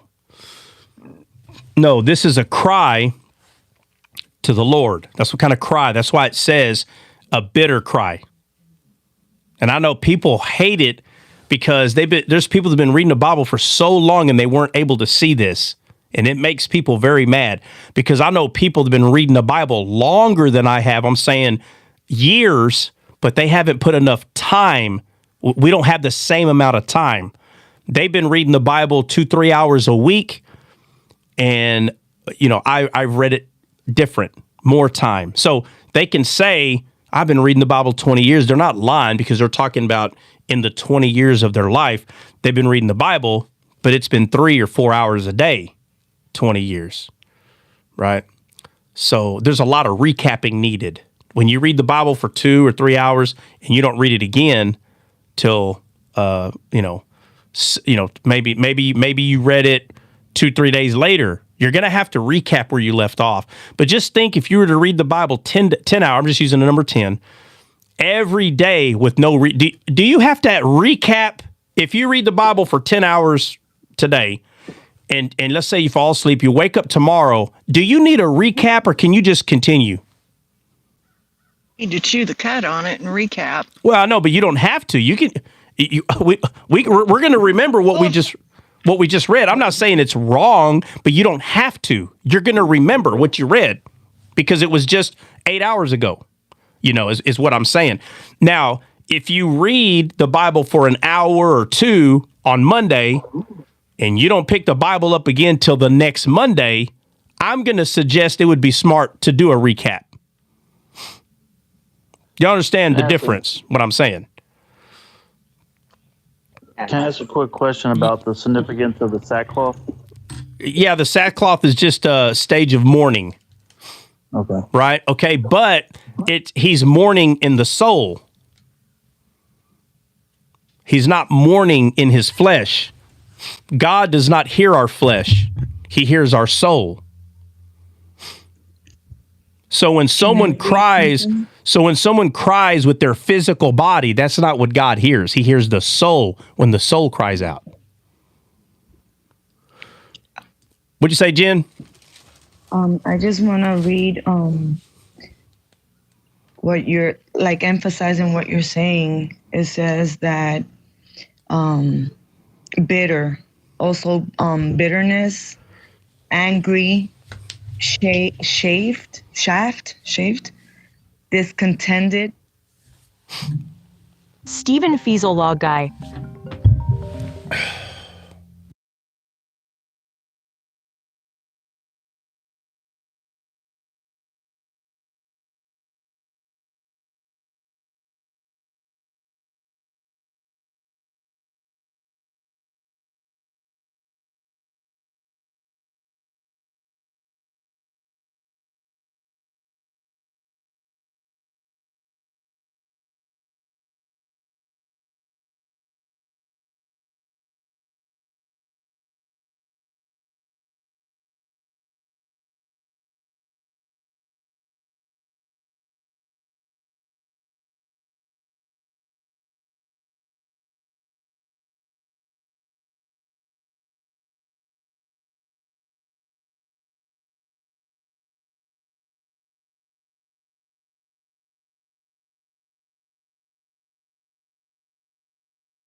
Yeah, guys, I knew y'all could. Guys, I knew y'all couldn't hear me on YouTube. I had a phone call, so, but I'm back. All right. So what's up? Where we at? It was just something I read that it says bitterness, angry, shaft, discontented, and heavy. So she. What are you reading? Hold on. What are you reading? What are you talking about? The word bitter. What do you mean? What do you mean the word bitter? Are you in a dictionary? No, sir. I'm on the chapter, and when you said and cried with a loud and bitter, you were explaining what bitter was. That it wasn't a fleshly one; it was a spiritual. Right, but I'm asking, where are you getting all those other words at? What are you talking about? You're reading. What are you reading? Okay, I clicked on H4751, and it gave me... you looked up the Hebrew? Yes, sir. Okay, so that's what I'm asking you. What are you reading? So are you on Blue Letter? Mm-hmm. Well, that's the answer. Hey, Trot, I'm on Blue Letter. Okay. I didn't know what you were reading. Yeah. All right, it's hard cool. for me to tell you. No, don't worry about it. No, it's okay. You got to learn. Like, you got to learn to tell someone, hey, knucklehead, I'm reading Blue Letter. That's where I'm getting this from. Got it. Yeah, I didn't know if you were reading a commentary out of a paper book. I have no idea what you're reading. So You just got to let us know. That way we know. All right, so, okay, so this bitter cry, a loud, bitter cry. Let me show you. So in the story of Ruth, you have Naomi. Her name rendered in English means pleasant. That's what Naomi's name means. When her sons and her husband were unalived, she said someone had called her name. Naomi, and she says, call me no more, Naomi, call me bitter. Excuse me. She said, call me bitter, for the Lord has done bitter either to me or about me or something. But notice how she literally went from being called, she wanted to go from being called pleasant to bitter. Are y'all with me? Yep. Okay, Yep. Now it's the Bible that does this because it's written by the same author. So Jesus is the author of this word. He is. So it's not a coincidence that he puts it the same way throughout the entire, all the way from the beginning in Genesis, all the way through Revelation, he writes this way, using the same words. So don't get all weird and you meet somebody in this world and their name is Pleasant. Don't marry them just because their name's Pleasant. Trot said there's no coincidence. No, in the Bible, guys, in the Bible, you'll learn how to use those things in this world as you mature, but you don't just jump out in this world looking for people named Pleasant and Bitter. No, I'm talking about in the Bible. Okay? Don't get all weird on me here. Okay? In the Bible. Okay? All right. So in the Bible, there is no coincidences.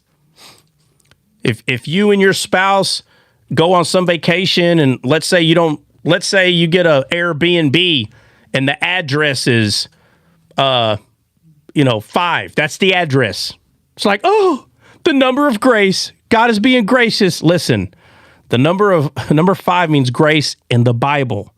I'm not saying that God can't show you certain things in this world. I'm not saying that. What I'm saying is don't be so quick to do that. You need to understand how to divide that first, like what's in the word and what's happening out here. So don't do that. Don't get caught up in all that. You're going to end up being one of those people that are asking people what their sign is and what month were you born on? Oh, well, October. Oh, that's 10. That's the law. You must be legalistic. Don't get weird. Don't do that. Anything that I'm talking about, I'm referring to the Bible, not your world here.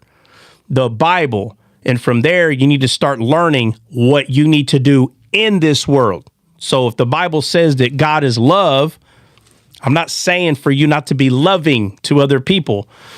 No, you are to be loving to other people. But don't get caught up in the names and the numbers and you come out here in this world and you just sound like a maniac. You don't even know, you can't even be normal in the world you live in. Okay? Talking about the Bible. So here it says that Mordecai rent his garment, and it says that he cried with a bitter cry. So Naomi had her husband and her sons become unalive, and she said, call me no more pleasant, call me bitter. When Moses was in the desert, it says they came to this water, and the water was Mara. And they called it Mara because the word Mara means bitter or bitter water. And he cried out to God about this bitter water, and it said that God showed him a tree. God did not tell him what to do with the tree. He just showed it to him. So Moses took the tree, threw it in the bitter water, and it became sweet, which means it became pleasant. Naomi said, call me no more pleasant, call me bitter. The water was bitter. A tree was cast into it. It became Naomi, or it became pleasant. Because the tree is representing Christ. It's him that answers our bitter cry. It's him that turns our bitter water into sweet or pleasantness. Y'all understand? Yes, sir. Okay, Yeah. So I'm just showing you again, because it's everywhere in here. And you have people that when they're focusing on the black letters on a white page, they don't see these things, and that's fine. That's their choice.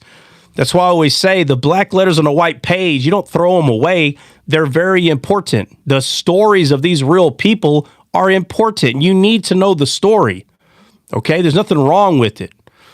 But if it's not pointing you to Jesus, then I'm not really sure why not. It should also point you to Christ. That's why Jesus said, you read the scriptures seeking life, but they contest of me. They're about me. So if you're not finding him in there and you're calling that, the allegories and all that, and you're mocking those. Paul saw allegorical truths in the Bible. And if anyone's going to sit here and say, well, if he didn't write the allegorical truth down, then it's not in there. That is a lie. That is the dumbest thing I've ever heard. That's just someone trying to come against something that's there because they didn't think about it first. There's some ridiculous people out here that because they didn't think of it first, that's why, and they go through the Bible trying to fight against what you're saying because they don't like it because they didn't see it first. Well, if you would have studied the Bible a lot longer, and I'm talking hours, a lot of hours in one day instead of several days and less hours, if you would have stayed in there more, you would have seen it. But you didn't, and now you're mad. And now you hate people that can see it. Allegorical truths do not lead people to cults. Being a convert leads someone to a cult because there's no depth in them. They wither away. Like I was telling you about the guy that was on live today.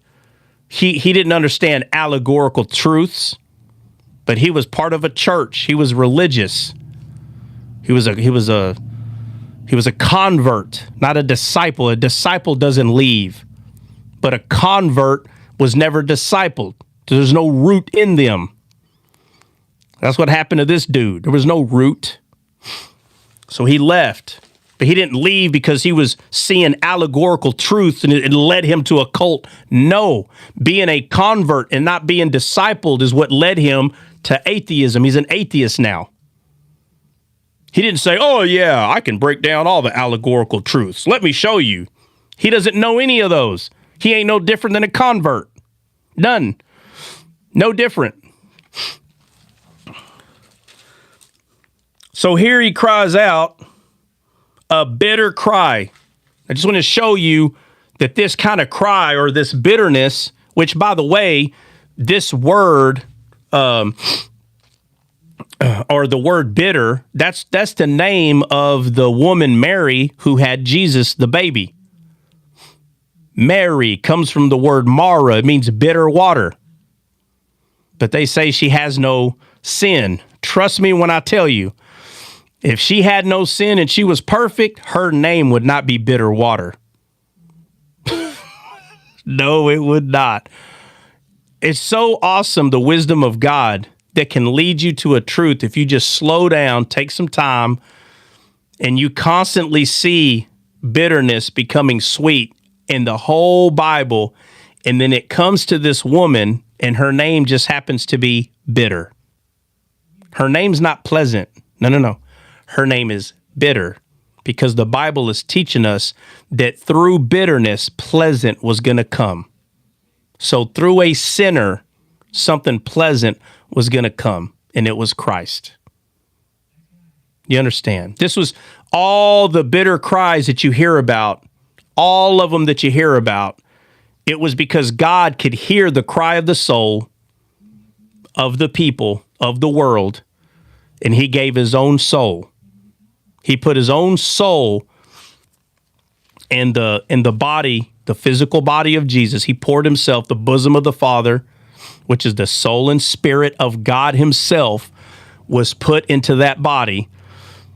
And when Jesus first arrived on earth, and when I say first arrived on earth, I'm not talking about in a shadow. Jesus' physical body was never here until he was born through bitterness. Mary, he was not here. So when you're reading the Bible and you see shadows of Christ, that's not the actual Jesus. The Lamb's feet did not touch this world until the Lamb was born of a virgin, Mary. So don't get confused between a shadow and the actual Jesus. Who is that? You called Mary bitter? Who is that? Safa. Man, put your name in English, bro. I can't even say your name. You called Mary bitter? You didn't know Mary's name meant bitter? You better not be a Catholic. I'll tell you that right now. If you're going to defend Mary like that, I'm telling you what her name means. So let me ask you, I can't read your name, but the one that asked, you called Mary bitter? Been known? Okay, so I'm not sure what been known means.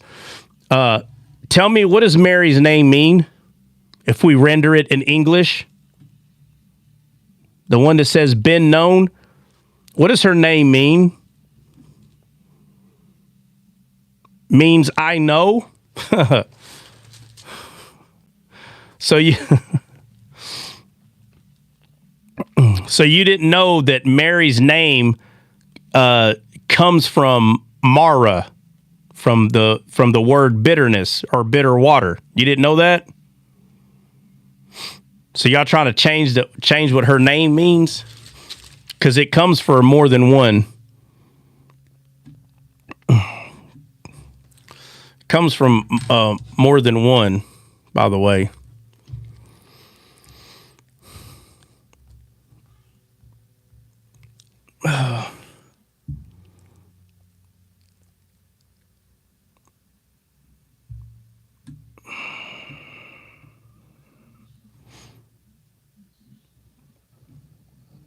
That's Dom Trot.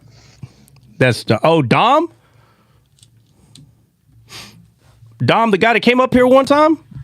Yeah, the Catholic Dom. He's already been cooked on this. He knows what it means. Hold on a second. Dom, hold on, bro. Miriam generally means the sea. Okay, Dom, I promise, I do not need a teaching on these names. I'm telling you right now, Mary's name, which comes from the word Mara, my friend, it means bitter or bitter water. So now, and I'm not doing anything to change that. That's what it means. That's what it means. Okay, you put, I just looked up. I've been studying this for over 12 years. I didn't just look it up right now, Dom. I want you to understand that. You said you just looked it up. I've been studying this for over 12 years, and I'm not going to lie about what it means. I see very clearly what it means. It means bitterness or bitter water. Now, I understand like the argument against it, because I know, no offense, I know you're trying to protect Mary. I get that. But I'm not trying to protect nothing but the truth. You understand? Right. Yeah. You could say it's rebellion too. Like it literally says rebellion. Like her name Mary means rebellion, and the root word means bitter. But either way, no, I know. But again, when you study the Bible in its entirety, bitterness comes from rebellion. That's where it comes from. Yeah. So that's what I'm saying. Like the words that he's saying don't even match up. Like if he would have said rebellion, I would have been like, okay, at least he actually looked it up. Yeah, but right. He's not being honest. Yeah, but Dom, I just want to show you something. I have no reason, none, to just say what Mary's. I have no reason to say what I'm saying. So you have to understand, I am not a person who is against anyone that is saved. And I think some of you guys get so caught up in fighting for a traditional thing that we're losing focus on what the facts are. The facts are that the only way a person is saved is through Christ. That's the only way. In the entire Bible, from the beginning all the way to the end, it constantly talks about bitterness becoming sweet in the entire Bible. And it's not a coincidence that a tree was cast into bitter water from Moses, because Jesus is the tree of life that turns our bitter water into sweet water. That is a fact. And so this is what happened with Mary.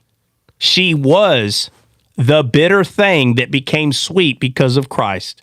There is no refuting this. It's not based on one word. It's based on the entire Bible. The entire Bible tells us this. So I'm not trying to be against a certain denomination. I'm only saying what I see to be true in the Bible. I'm not fighting for a certain denomination. When you catch yourself fighting for a certain denomination, you'll never let the Bible get in your way of what you believe. And that is not a good place to be, that we say, I don't care what the Bible says, it's not going to get in my way on my beliefs. That's fine. I'm not here to try to convince anyone to stop believing what they want to believe. Every person is grown. You have a choice. You can believe whatever you want. But after I literally poured myself into the Bible, I am going to talk about what I see that's in the Bible, not attacking anyone or not protecting something. I'm not protecting anything, nor am I attacking something. But there's a lot of people that I don't know where this false discipleship came from, that your job is to defend a certain denomination rather than the Bible itself. We should be defending what the Bible says, not a certain denomination. That's why you have Baptists arguing with Pentecostals. That's why you have Baptists and Pentecostals arguing with Catholics. That's why you have denominations in the Catholic area, because everybody is arguing or disagreeing what they see, what they believe, and that's fine. But the one thing that cannot be refuted is that bitterness becoming sweet, or something is sweet that wants to be bitter, like Naomi, that cannot be refuted. And that does nothing but strengthen the fact that the tree of life, who is Christ, was put into bitterness, which is Mary, and it made the bitterness sweet. So, with that being said, we'll just leave it at that. But or make it seem we are replacing Jesus' head. Dom, whether y'all replace Jesus or not, I don't care. You don't hear me point out y'all replaced it. I don't care. I am only going to talk about what the Bible talks about. That's what I talk about. I don't defend a denomination. And Dom, the thing is, you're catching your side. You're catching yourself on a side where you have to keep defending what you believe. You need to see this. You need to see what I'm telling you. You keep defending what you believe, and I'm talking about a denomination. Instead of defending what the Bible says, you're defending a denomination. You would be better off defending the Bible itself, instead of thinking that a person who is saved, like myself, is attacking you who's supposed to be saved. How does that make any sense? Where did this false idea come from that when someone becomes saved, now we fight other people who are saved? Where in the world did this demonic process come from?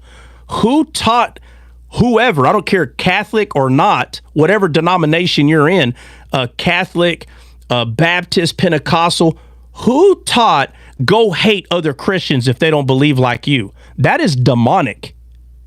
And if you don't think that's demonic, Jesus made it very clear. You don't cut off your arm. Do you cut off your arm when you sin? Do you pluck out your eye when you sin? Do you do that? No. Well, then how dumb does it sound to cut off part of the spiritual body? That makes no sense to do that. I don't know who taught this demonic behavior, that when someone else is saved through Christ, oh, now that I know that you're saved, let me find out how you can be my enemy. This is Satan 100%. Jesus said you'll know if they're my disciple, if they know how to love one another. So while I'm defending the Bible, I'm not supposed to be hated by another brother. Something is very demonic about that. It's very carnal. It's not spiritual at all. I'm defending Mary and how she was preserved and was never... Dom, if me and you were both saved, how does that make any sense what you're saying? Listen to what you're saying. We're both saved, and you're saying, I'm defending Mary. What? Bro, Mary is saved. So she's a sister. She's She don't have more Jesus in her than I do or you, bro. I'm defending Mary and how she was preserved and never touched by sin. Okay, that's fine, but listen to what you're saying. If I say, let me ask you this, I never brought up denominations. Yeah, Dom, you bring up denomination as soon as you say things like this right here. I'm defending Mary and how she was preserved and never touched by sin. Your denomination, my friend, has taught you that. That's what you're defending, the denomination. So when you say that you didn't bring up denomination, I did. No. As soon as you started defending Mary the way that you're doing, like if somehow someone is attacking her, I'm telling you, you are defending a denomination, because I understand that you don't believe she didn't have sin. So I guess my question, Dom, will be to you is this. If you say Mary had no sin and I say she did have sin, are you saved and I'm not? Is that what you're saying? What exactly are you saying? I need to know. So if I'm saying that Mary had sin and she still had Jesus and I'm saved through Jesus, and you're saying, no, she didn't have sin, so we're both still saved. We are saved. Okay, so if we are saved, I need you to logically think about what you're doing then. So what's the point of defending that she had no sin? It's still not going to unsave me. You're not going to get unsaved. So what's the point of defending that? What's the point of making this kind of argument? What would you say to that? The reason that I feel that I would lose a good friend I want to die on this hill. For what? What's the point if we're both saved?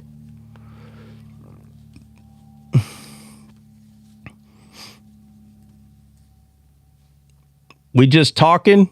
Yeah, we're just talking. I'm trying to understand. What would make you, you get what I'm saying? The energy that you have to say, oh, hold on, let me pull out my sword, defend Mary. For what? I don't understand. Understand what it is that I'm asking. I'm genuinely asking you a question.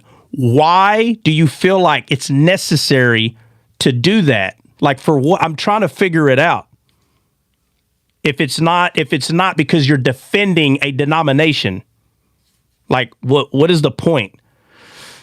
If I don't hear this argument, are you saving me by bringing this up? I'm trying to figure out your thought process here. I have to say this to Trot or what? If you don't tell me, you're not going to be a good denomination. You're not a good defender of the word. I mean, what is the Unknown caller. You understand what I'm saying, Dom? I'm just wanting to understand what's the point of that. If I'm saved and I'm not attacking Mary, so if someone goes, you're attacking her if you say you have sin, I don't believe I'm attacking her at all. At all. So I'm telling you, I'm not attacking her. I didn't call her a bunch of words. I didn't say she was dumb or she, for who can bring a clean thing out of an unclean thing. Okay. So, but I understand where you stand. I'm not asking you why you believe what you believe. Listen to my question, Dom. Why do you feel that you have to defend her? In your head, you're defending her. Why? Why do you feel it's worth arguing about? So if I'm not going to lose my salvation and you're not, why are you bringing it to my attention? I'm not asking you why you believe what you believe. I already know why you believe what you believe. I've talked to thousands of people from your denomination. I'm not arguing with you. Fine. Let's use your lingo. Okay. Arguing, you don't have to be angry and have a machete in your hand. When you go to court, Dom, did you know those are called arguments? I've been to court thousands of times. court. They're called arguments. So now you understand what I mean by arguing, right? You're giving your side, the other one's giving. That's what I mean. That's what I'm talking about when I say argument, okay? So we are having an argument, or you are, not me. So I'm asking you, why do you feel it necessary? Why do you believe somehow she's being attacked and you got to defend her? I don't understand that. Like, what did you hear that was attacking her? Like, did you hear me say she's not saved or she's the daughter of Satan? Like, I didn't say any of that. What is it that you're hearing that you're like, oh, I must get up there and say this? Like, I'm not understanding the whole purpose of this. I don't get it. I need you to help me out here. So it is an argument, okay? I didn't say it was an argument with machetes, but it's an argument that you brought. For some reason, you want to argue the point that I'm going to defend her because she's saved. We agree that she's saved. I didn't say she was going to hell. Now, if I said she was going to hell, well, then you could come up here and say, hey, man, that's crazy. Why? I didn't say that. So what is it that I'm saying that's so offensive that you have to come up here and somehow build this argument about her? I'm not understanding it. So,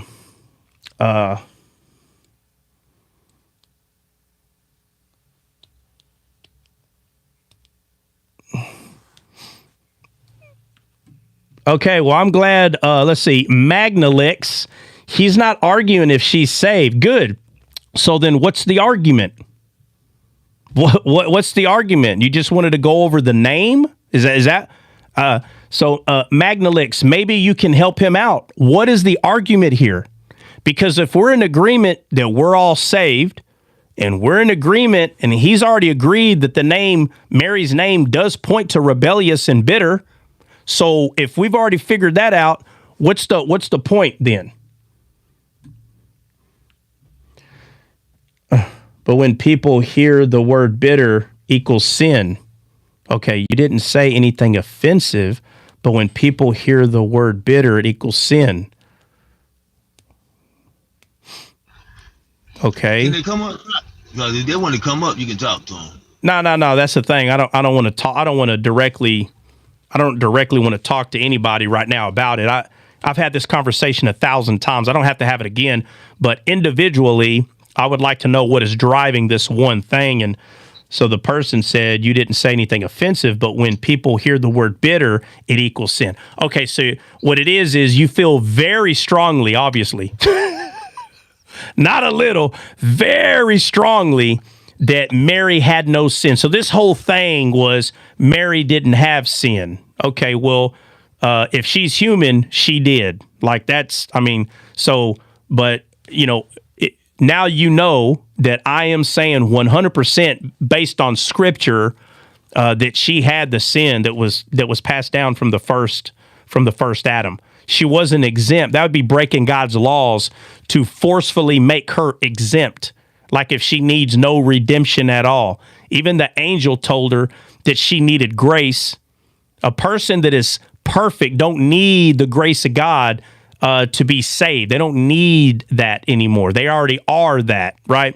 So, you know, I think maybe Dom, at this point, that I don't agree with that at all, that Mary was sinless. But what I think you need to understand is that doesn't make me unsaved. Period. I am saved. So check yourself, right? And help your other denomination friends to know that just because someone doesn't agree with a doctrine of a certain denomination doesn't mean they're not saved. That is a lie. Your job is to love me anyway. Period. And the only part of you, and I am talking to the denomination of the Catholics, the only part of you that cannot love another brethren, the only part of you is your flesh. And the Bible tells us that we're supposed to overcome the flesh by utilizing the spirit that lives in our soul. Right? So now that I understand, no, I'm not talking to left field. The reason I'm saying what I'm saying, Dom, is You don't ever have to come up here and get mad. Listen, let me show you how I'm not talking in left field. Let me tell you the point that I'm making. I said all this to tell you this, Dom. You don't ever have to come up here and show me where you disagree, because it's not going to matter. I don't care where we disagree. What I care about is whether you're saved or not. And you've told me that you are. So if we're two saved brethren, have some patience and just love me anyway.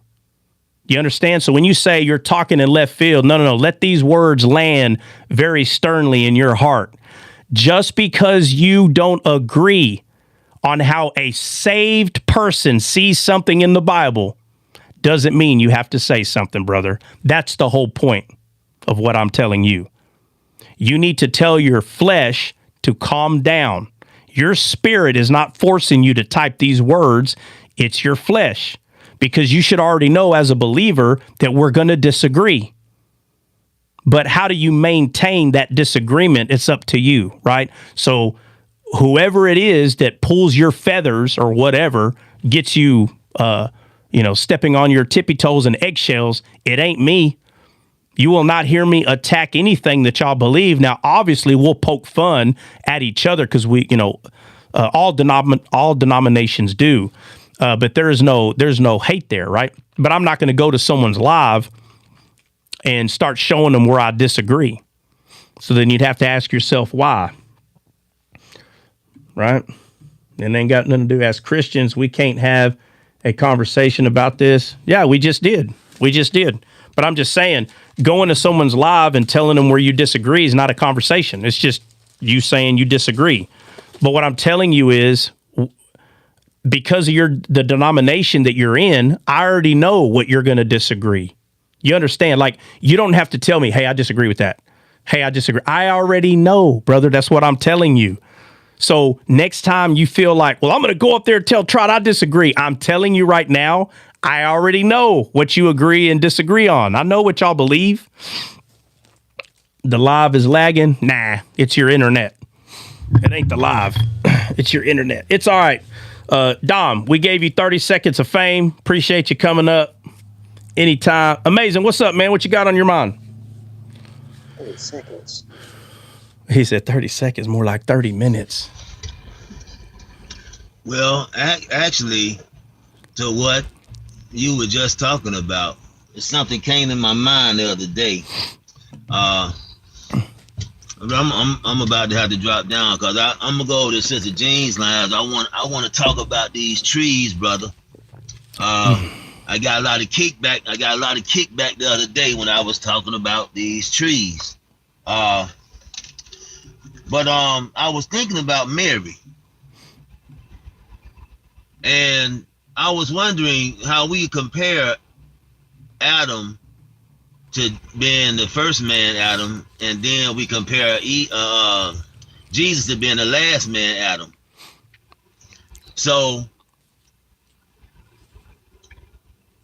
I was actually talking about the trees, and then it led me to when we was reading Isaiah 53, and it said that he would grow up as a tender plant before him. So the tender plant before him, right? That would be Christ. Okay, would that equate to when the angel came to Mary and said, the power of the Most High shall overshadow you, and you shall conceive with child. Okay, so you're bringing up a lot. All right, you're bringing up a lot of verses at one time. So let's go to the tender plant one, and we'll talk about that one real quick. Okay, let me go to this is what Isaiah 53, right? Come on right fast. Come on here so I can look at my family for a second while I'm not driving. Here we go. Isaiah 53.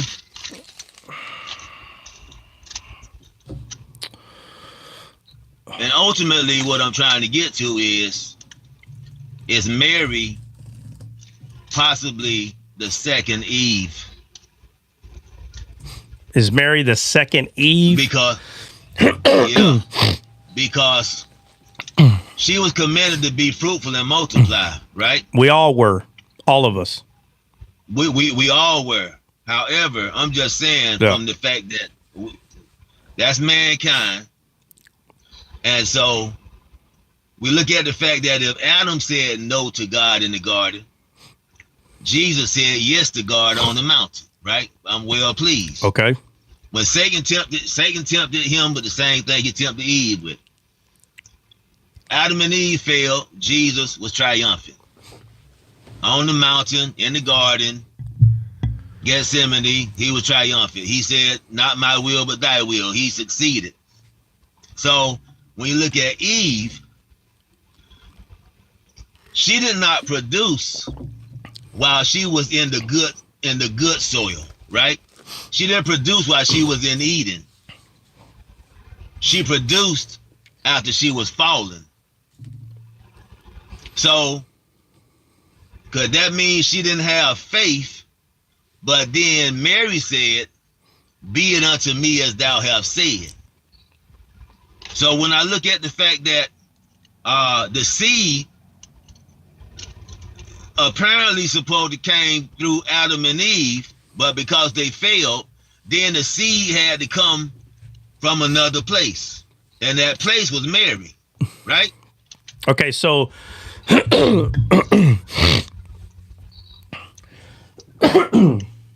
so Mary, and this is where I don't know if Dom is still here or not, but or I'll just get straight to the jugular. Okay, so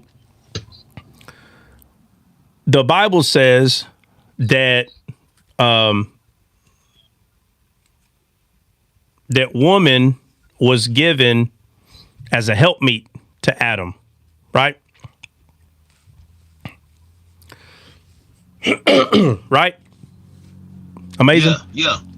Yes. What? Okay. So if Eve was the helpmeet of Adam,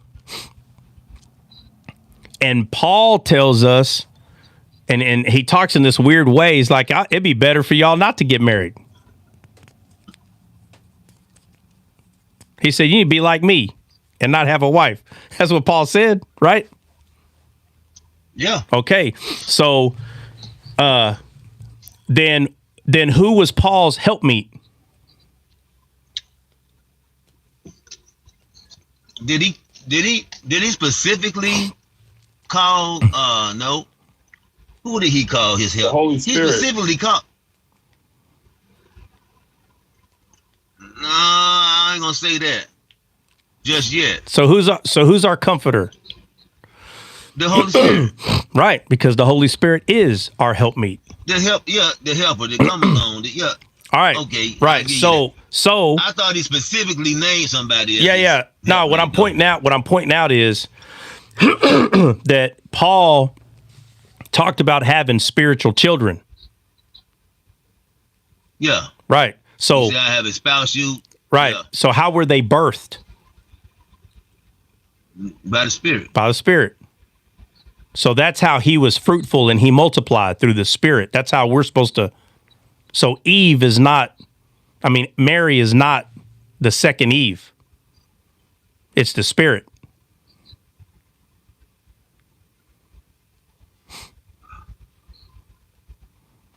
Okay, so when you look at, and I get what you're saying.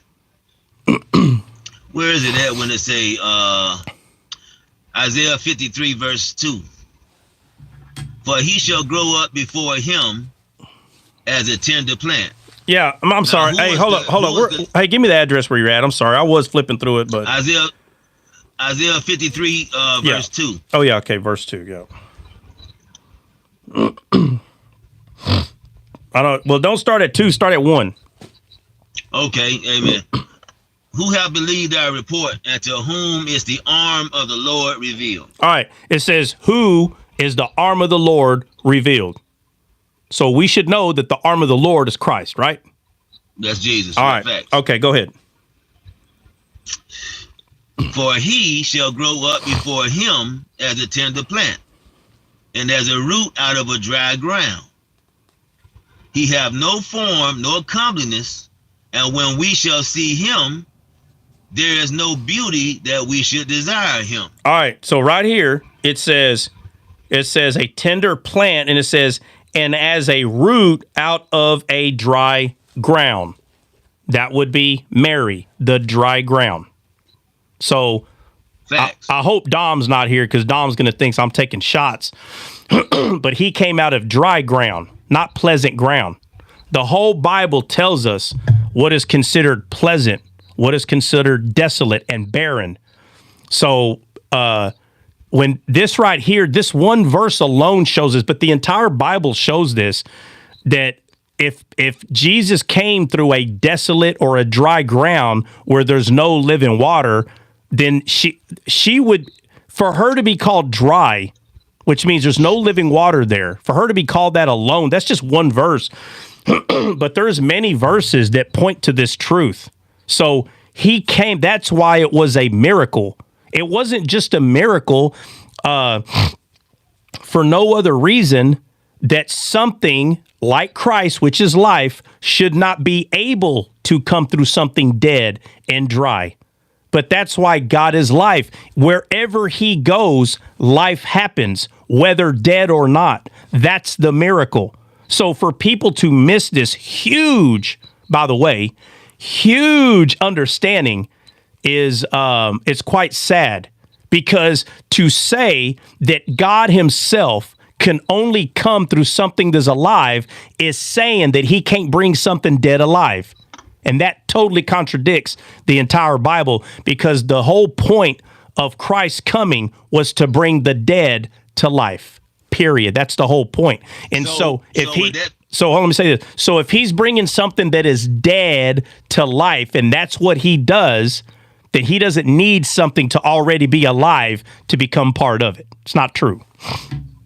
Amen. So with that being said, is that why he said in Jeremiah 32, I think it was, I am the God of all flesh. Is it anything too hard for me? Right? Because that's the hard, that ain't hard for God, but in our carnal mind, like, how can that be? Right? That's what Mary said. How can that be? So could that correspond to back in Genesis, when he brought forth the dry ground, right? But then it was is it different from the fact that the water came out of the Garden of Eden and watered the ground, right? So could that equate to the fact that the Holy Spirit, once he entered in, he cultivated the womb so that it could bring forth, or was it just her faith alone? Yeah, no, it was the seed by itself, right? The seed by itself is the word, right? Jesus tells us in the parable of the sower, where he starts talking about the four grounds, and he says that the wayside, he said that the seeds, first of all, he starts off by saying the seed is the word. So Jesus is the word. Jesus is the seed that is brought to us or spoken by God in the book of Genesis and all the way into Mary's womb. So he is that seed that was planted in dry, desolate ground. But because that seed is... I'm coming. Give me one more minute. Because that seed is life itself, then a dry ground is not going to stop him from blossoming something, because all he knows how to do is be fruitful and multiply. So something dead, his presence will bring it alive.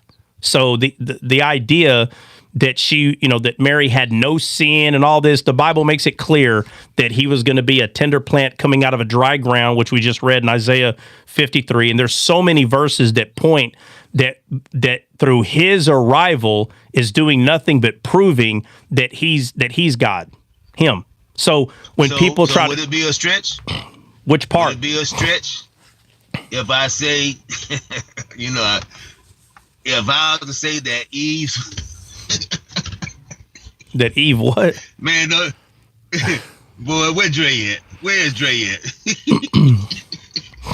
Would it be a Oh, reach? I'm here. I'm gonna grab your beard, boy. Would it be a stretch if I said Eve's womb was like Eden? Would it be okay before the fall? Before the fall, they were not Eve, Mary's womb. Oh, okay, all right. I'm sorry. Say it again. My bad. Is it my bad. Okay, is it a stretch to say what? Mary's womb was likened to the Garden of Eden. No, it's not a stretch. It's wrong. She was dry and desolate ground. She was dead. I'm saying. Hey, well, I'm gonna grab your little beard now. Sando said, "You stretching? I'm yoga stretching. I'm the downward dog, baby."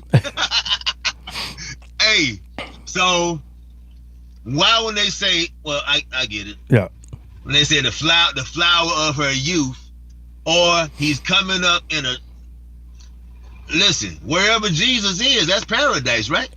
No, wherever Jesus goes, he makes it paradise, period. It wasn't already paradise. He makes it paradise. So when Jesus talks about the 4 hearts and he calls one of them good ground, he's talking about someone that's born again. The good ground is someone that is born again.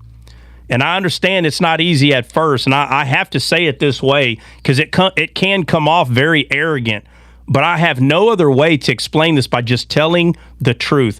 It takes a lot of hours, to even see how our heart is 100% the good ground that comes from Eden. 100%. If it wasn't, then God would not be able to plant a seed there. And I'm talking about based on the parable of the sower. But before Jesus came into this world, there was no one here that had the good ground heart. Not one. It was all dry and desolate. But by faith, Jesus was able to work in this world because of the faith that they were using, not because of what they already were.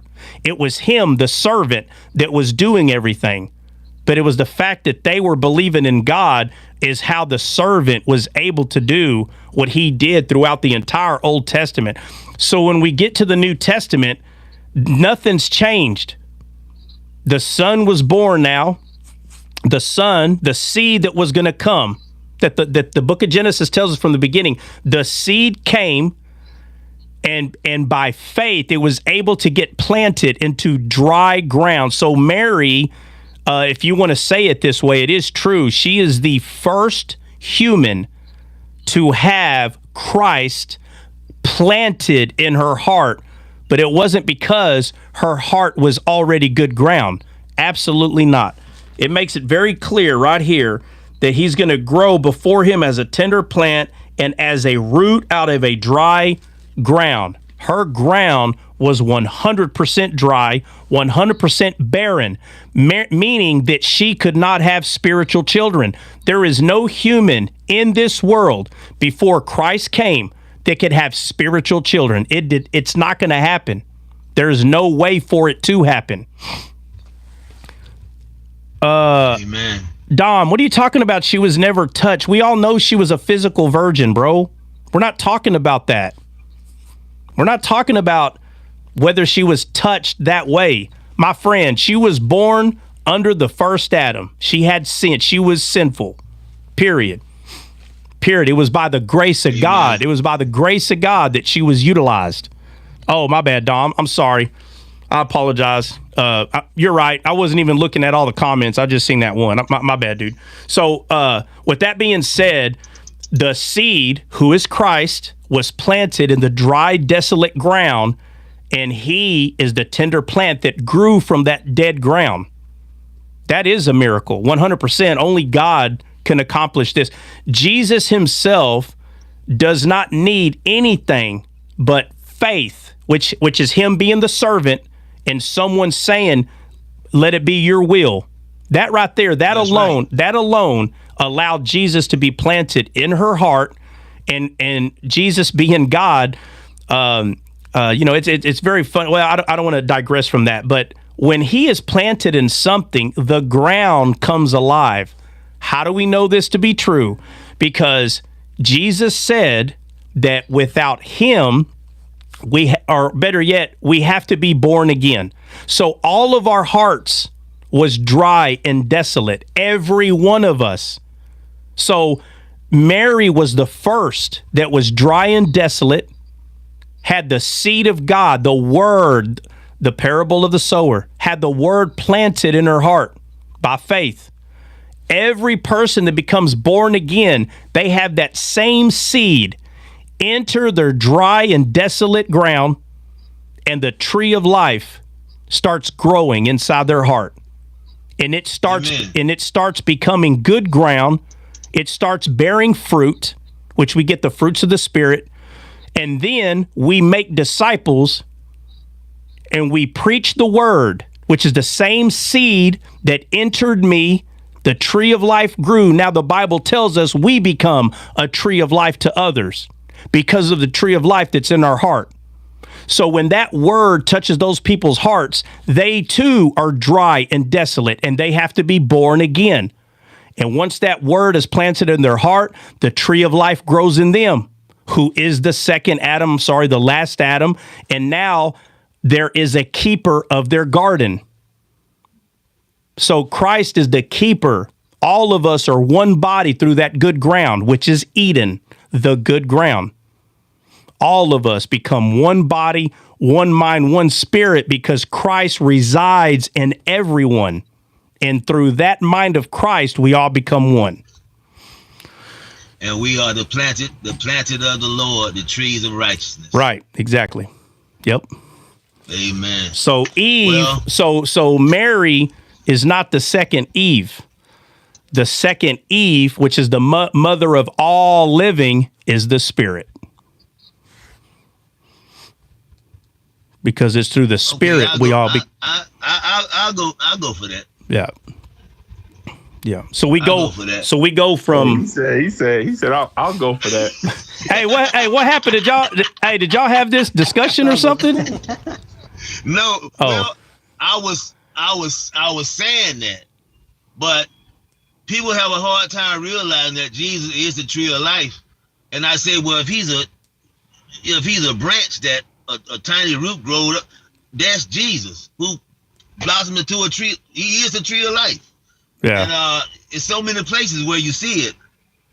So yeah, you get these guys with these concrete heads. You can't talk to them. No, it's you can easily become very offensive, because what you're really saying now. I'm not saying that you are saying this. I'm saying what they are hearing is you are telling them that they missed something for 10 to 20 years. And that's not an easy pill to swallow. It's you can come off as being offensive, because what they're going to hear is that all of a sudden you're bringing a new message. It's not new. It has been in there this whole time. So what we have to start asking each other, okay, and again, it's a toe stomper, okay? What we have to start asking each other is, a lot of these pastors that we had in our life, did they really devote themselves to the word like they said? Because if so, how did they miss this?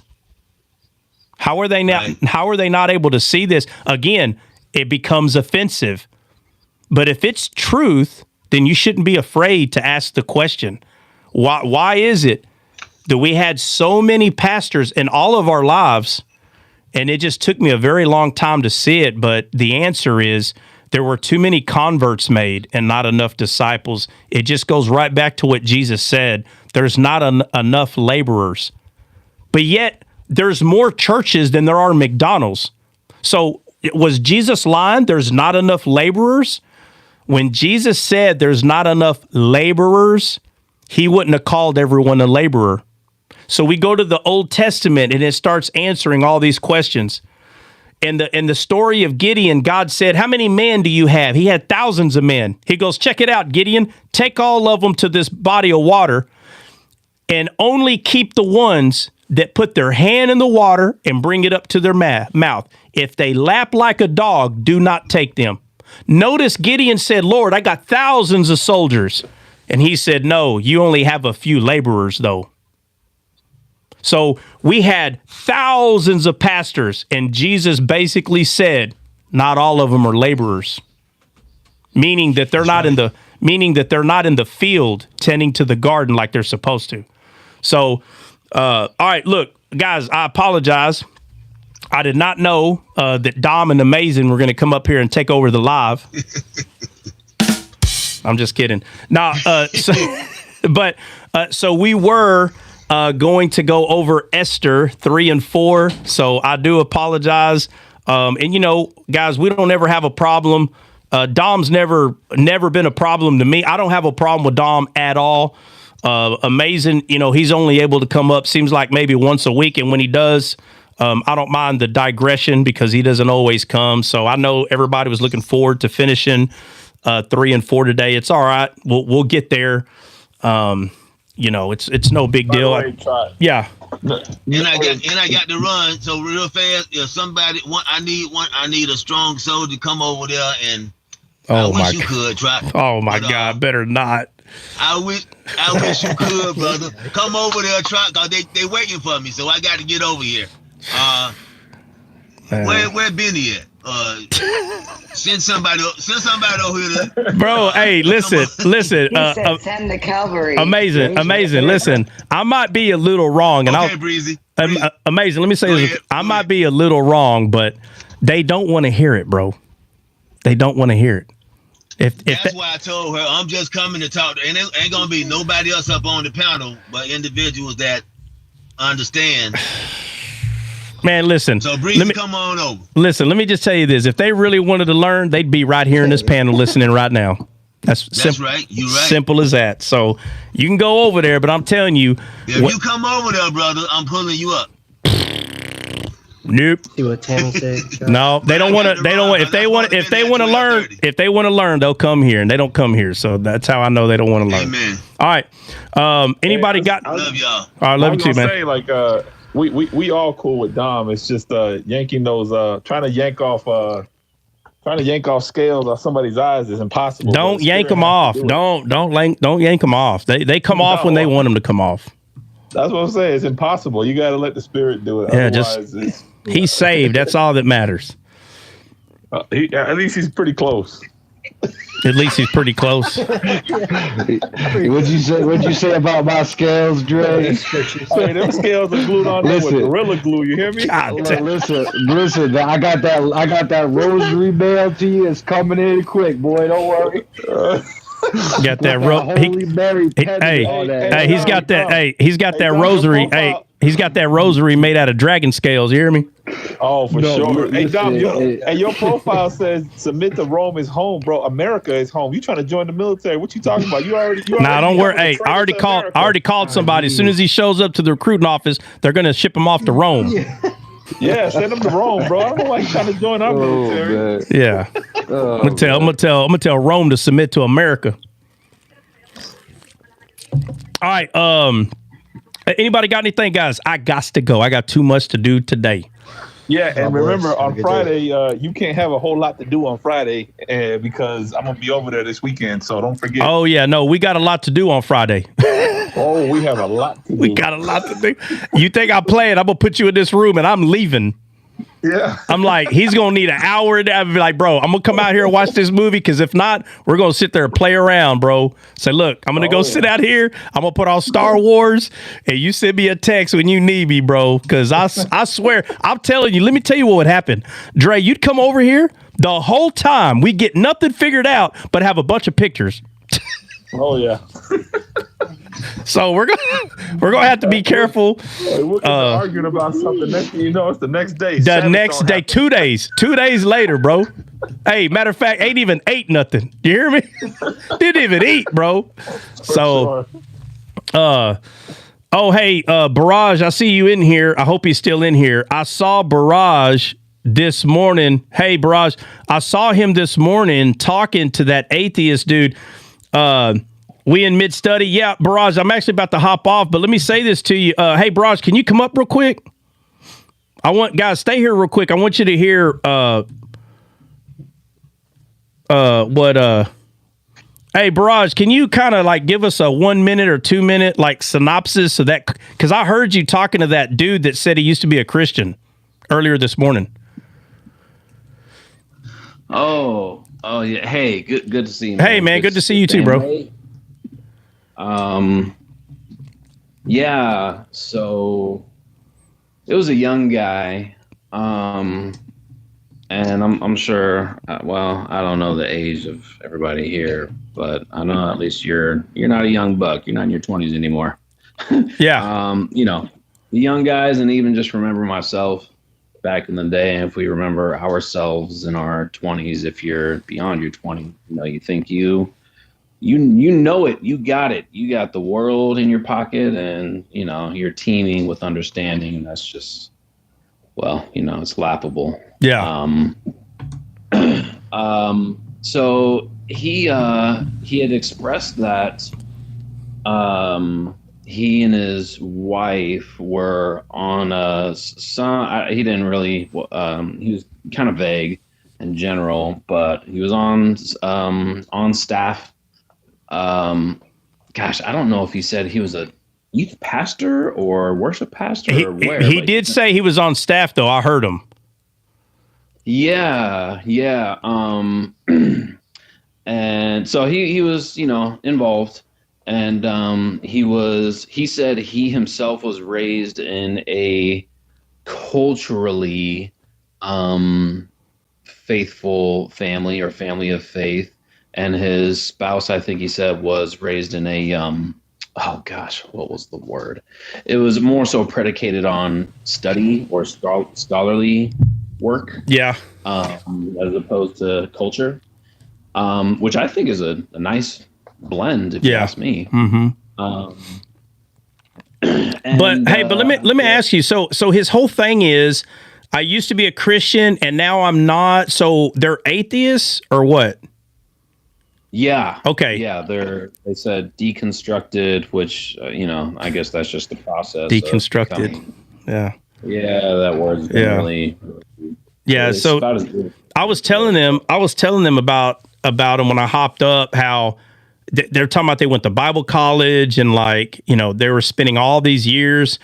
And the thing that I always say, and I know it comes off rude, trust me, I know it does. And I'm not trying to be, but I always point out the difference between someone who is just a convert and someone who is a disciple. They are not the same.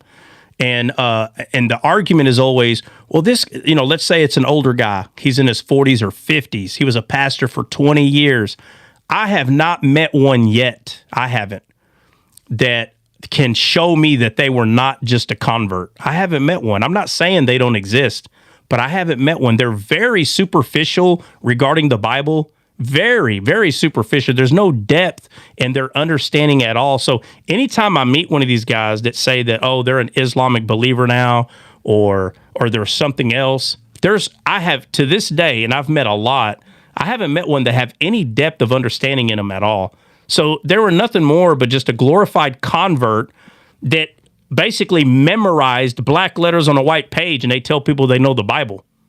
And so I just happened to go on there this morning, and I literally wasn't even there a minute, and I seen you pop up.